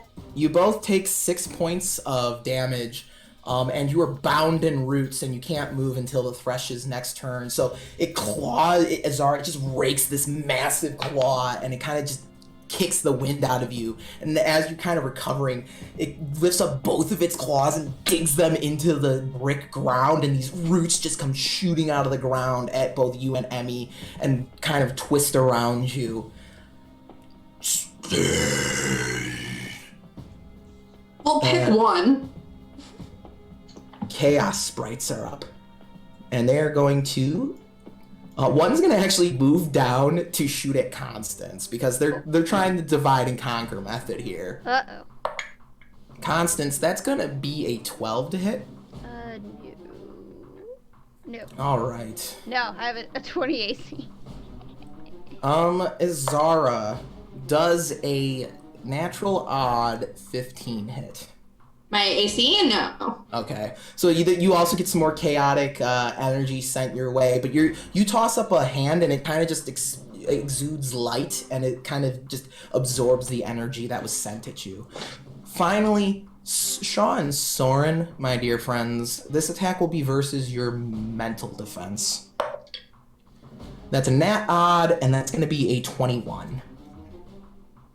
It's where my mental defense is. Oh, wow, that's not good. All right. I think my mental defense is 10. Ooh. Yikes, Aroni.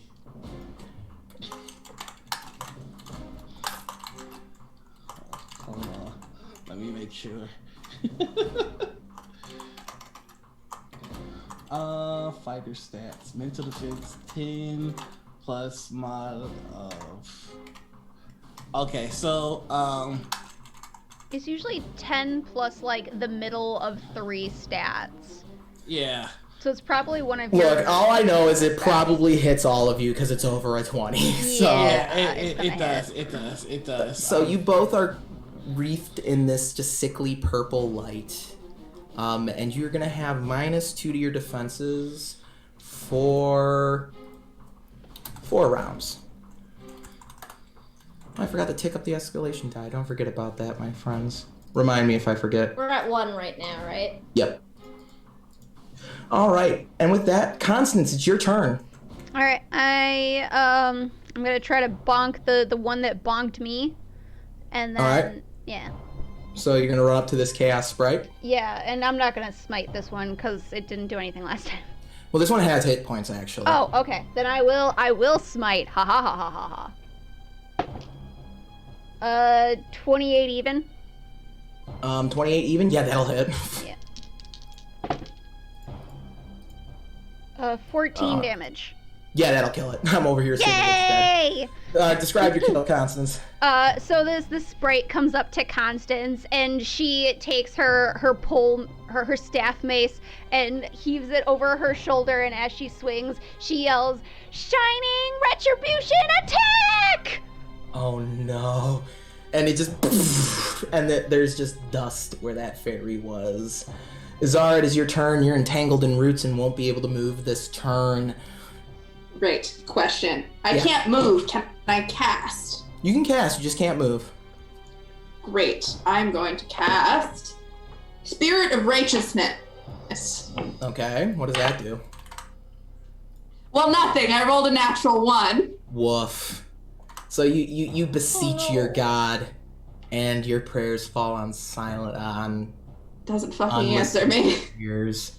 Are you there, Star? It's me, Azara. Well, the number you have reached has been disconnected. Oh man, mood. Anything else? Perhaps. Hold, please. All right, we'll just go to Emmy's turn. Go ahead, do your thing, Emmy. Yeah, I'll just make my flow attack at the Thresh. And I'm still #blessed. I'm gonna heal Emmy. Okay. Oh, that would be great. Thank you. You may heal using recovery. Sweet, thank you. That's an 18 odd. Yeah, that'll hit. Sweet. Sorry.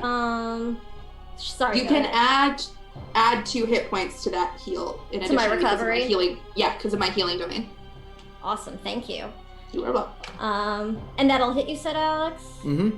All right, I'm gonna go ahead and spend a key to bump my natural roll to an odd. Okay. Just because then that lets me choose some options, and I'm going to give myself a +4 bonus to physical defense because that's what it targeted last time, and that's actually one of the options I have. All right. Till the end of my next turn, I believe it is. Let me just double check. All right. So you kind of like do a good old 1-2 on the Thresh, and then you take this defensive stance. Yeah. I just clicked one of my flow attacks because the numbers are all the same. That wasn't necessarily the one I wanted to do, though. No worries. But, yeah. And then damage-wise, that's going to be 11. Ooh, good damage. Yeah, that was a good hit. So that was a good hit. So you probably knocked try and pick on somebody your own size, even though I'm probably, like, way shorter than this thing. And I'm just gonna, uppercut it in its human skull jaw. And it's just gonna loom over you and just be like, Iron folk shall fall. And with that, the animated armors are up. Oh, there's one hiding down here.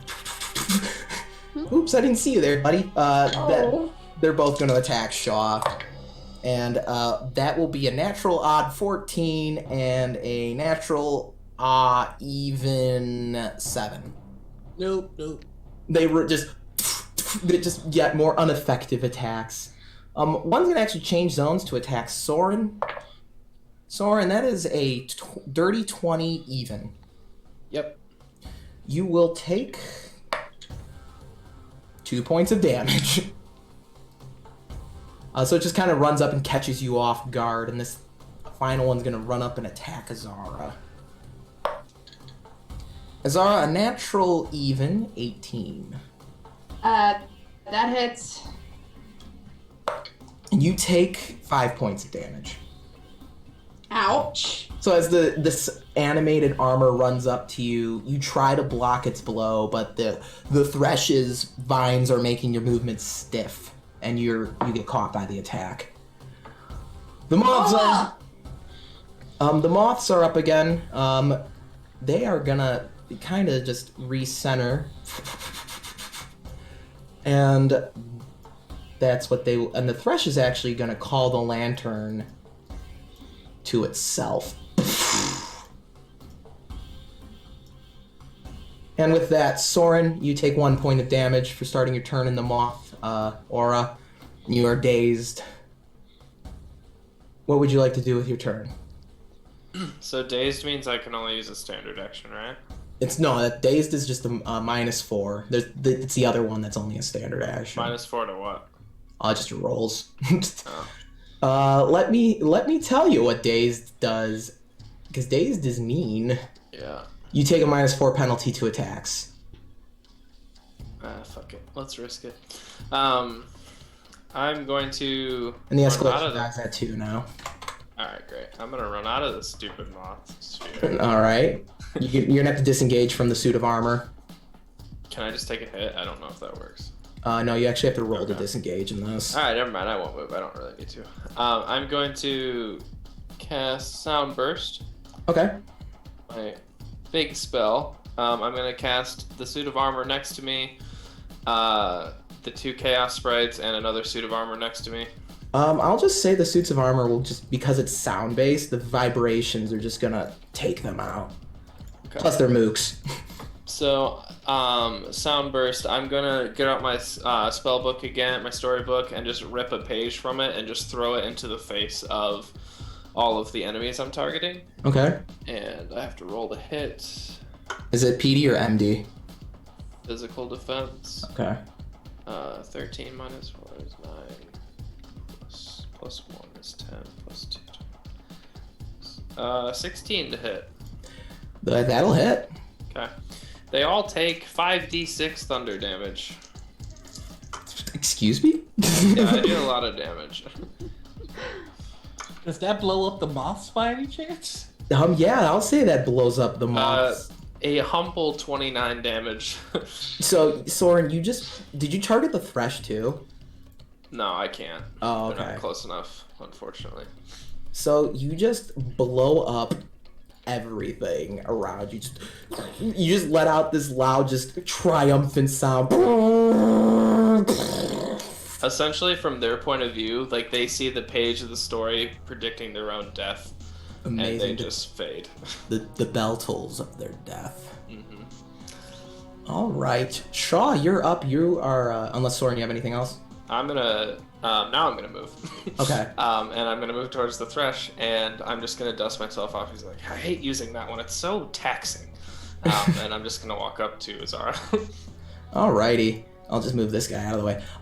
Shaw, you're up. I'm gonna move all the dead things out of your way here. Yeah, I'm also gonna move, and I'm just gonna kind of bump Sword and go, hey, lead with that one next time. God dang it. You still have an action you can take. You can attack the thresh if you like. Oh, I'm absolutely about to attack this motherfucker. So here we go. I'm all rolling, and that is an 8 plus. Am I still dazed, or is that gone? That will be gone because the moths are gone. Okay, so that's a 15 total. That will not hit. So you run towards the thresh. And I forgot. Escalation dice. That's where they get you, because that'll get you there. Yep. So, what escalation are we on? 2. Yeah, so it'll make it a 17. That's 17. enough. Yeah, that'll get you there. It's just enough to get you there. All right. So, yes, that's awesome. And that is, I'm going to, for my fighting maneuver, I'm going to change it to Grim Intent. Wait, hold on. I rolled an 8. So yeah, any natural even, but it has to be a miss, so I can't use that one. Sorry. Wow, I can't use any of them except Strong Guard. So that means I'm gonna give Emmy a +2 to AC until the end of my next turn. Okay. Yeah, and then for damage, I have a D8 now. I can't find it. Here it is. Nice. That is going to be 14 damage. Shit. All right, you're almost. You're getting there. You take off a good chunk of wood from the thresh. Some of the fur clatters to the floor. You see some stone fall to the floor. You can tell it's definitely getting weakened, and it just kind of shoots its glare at you. And it just opens up its, like, what's left of its mouth, and like the vines recede back as its mouth turns this ethereal green and purple swirling, and it pulls in the energy from the lantern. You can feel your souls kind of being tugged at by this lantern as it attacks your mental defense. I'm so sorry, everyone. That's gonna be a natural even 18. Fuck. Yeah. For everybody, yeah. Yeah. Yep. Yeah. That hits. And it's kind of, and you can feel your souls being ripped at via the lantern and then being converted to the thresh. Ooh, sorry, did not mean to do that, folks. 12 points of psionic damage to everyone. How many? Conscious? How many? 12. 12, okay. Well, not you, Constance. You're not in the lantern's light. Oh, I thought you said everyone, sorry. Sorry, I was looking at everyone in the lantern's light, and I meant everyone in the lantern's light. Emmy's at 0. Oh, I'm sorry, Emmy. I tried. That would be a good time to remind everybody around me that they get a +1 to their death saving throws. And everyone else. That would not have helped at all in this situation. It might help next round. It's not. We know what he's doing to us. It has nothing to do with that face. Well, Emmy's unconscious. With the bonus to Dex. I'm sorry. Death or Dex? Death saves. Death saves. Death. Like, Big Dead. Oh, Dex. Yeah, that might be handy. Oh, okay. I thought it was Dex. I'm like, that's No, sir. Alrighty. With that, there are no more chaos sprites. They were all destroyed in the sound of thunder. To reference a book. Because books. Constance, you're up. Yeah. Constance, just put yourself next to the Chaos Thresh. There's nothing else standing in your way. Yeah, I wanna kill it. I wanna smack it. There's nothing standing in your way, so I'll just give you the free dash. Yes, I would like to do that, and I would like to smite and then bonk. Yes. Smite bonk. 19 odd. Yeah, that'll hit. Cool. 10 damage. Constance, what does it look like when you do the final strike on this creature? Let me look at my anime things to yell with. Oh yeah, one more thing then, because actually something's gonna happen because you're the one doing the killing blow on it. Fuck yeah. Constance, as she runs over, she uses the momentum as she stops to swing the staff mace around, and as she swings it around, it lights up with this golden energy as she yells, divine eternal judgment! I like your golf swing. Yeah.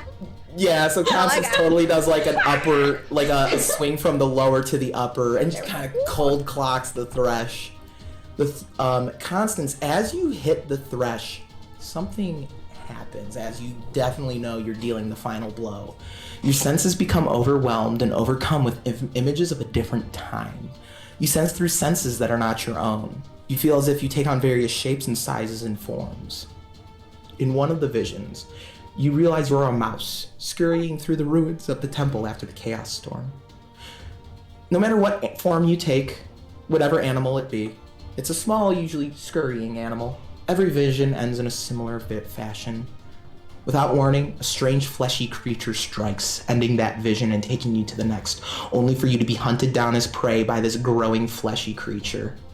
You hear disembodied animal sounds that begin to swirl and swell into a chorus of ghostly voices. We were once the living creatures of this land, until we were consumed. Consumed!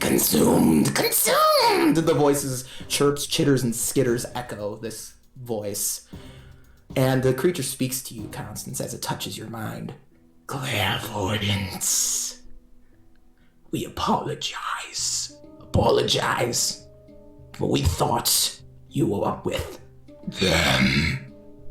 And it growls when it says them. Just Who is them? the folk of iron. Oh, those men who are outside the door.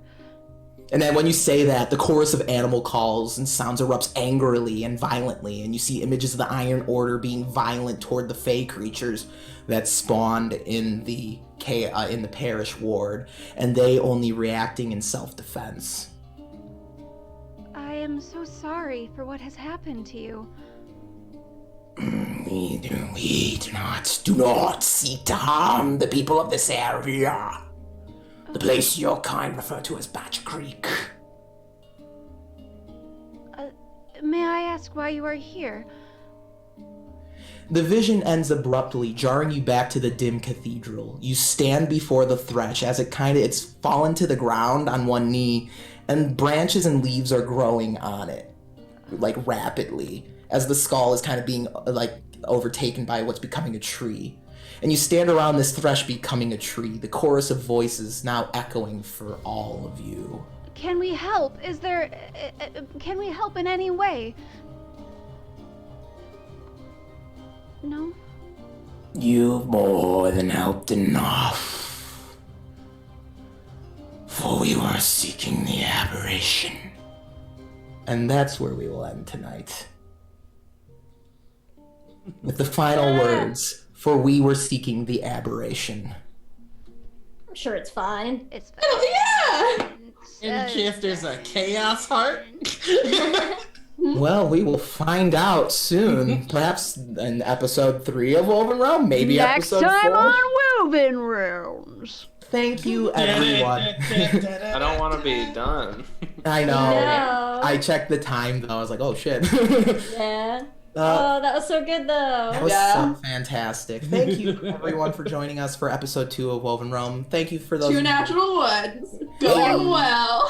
Thank you, those of you who joined us either their second time or for WovenRealm or for the first time tonight. We're really excited about this game. I had a lot of fun running this tonight. This is my first time running a more investigative type deal in a fantasy game, so this is a lot of fun for me.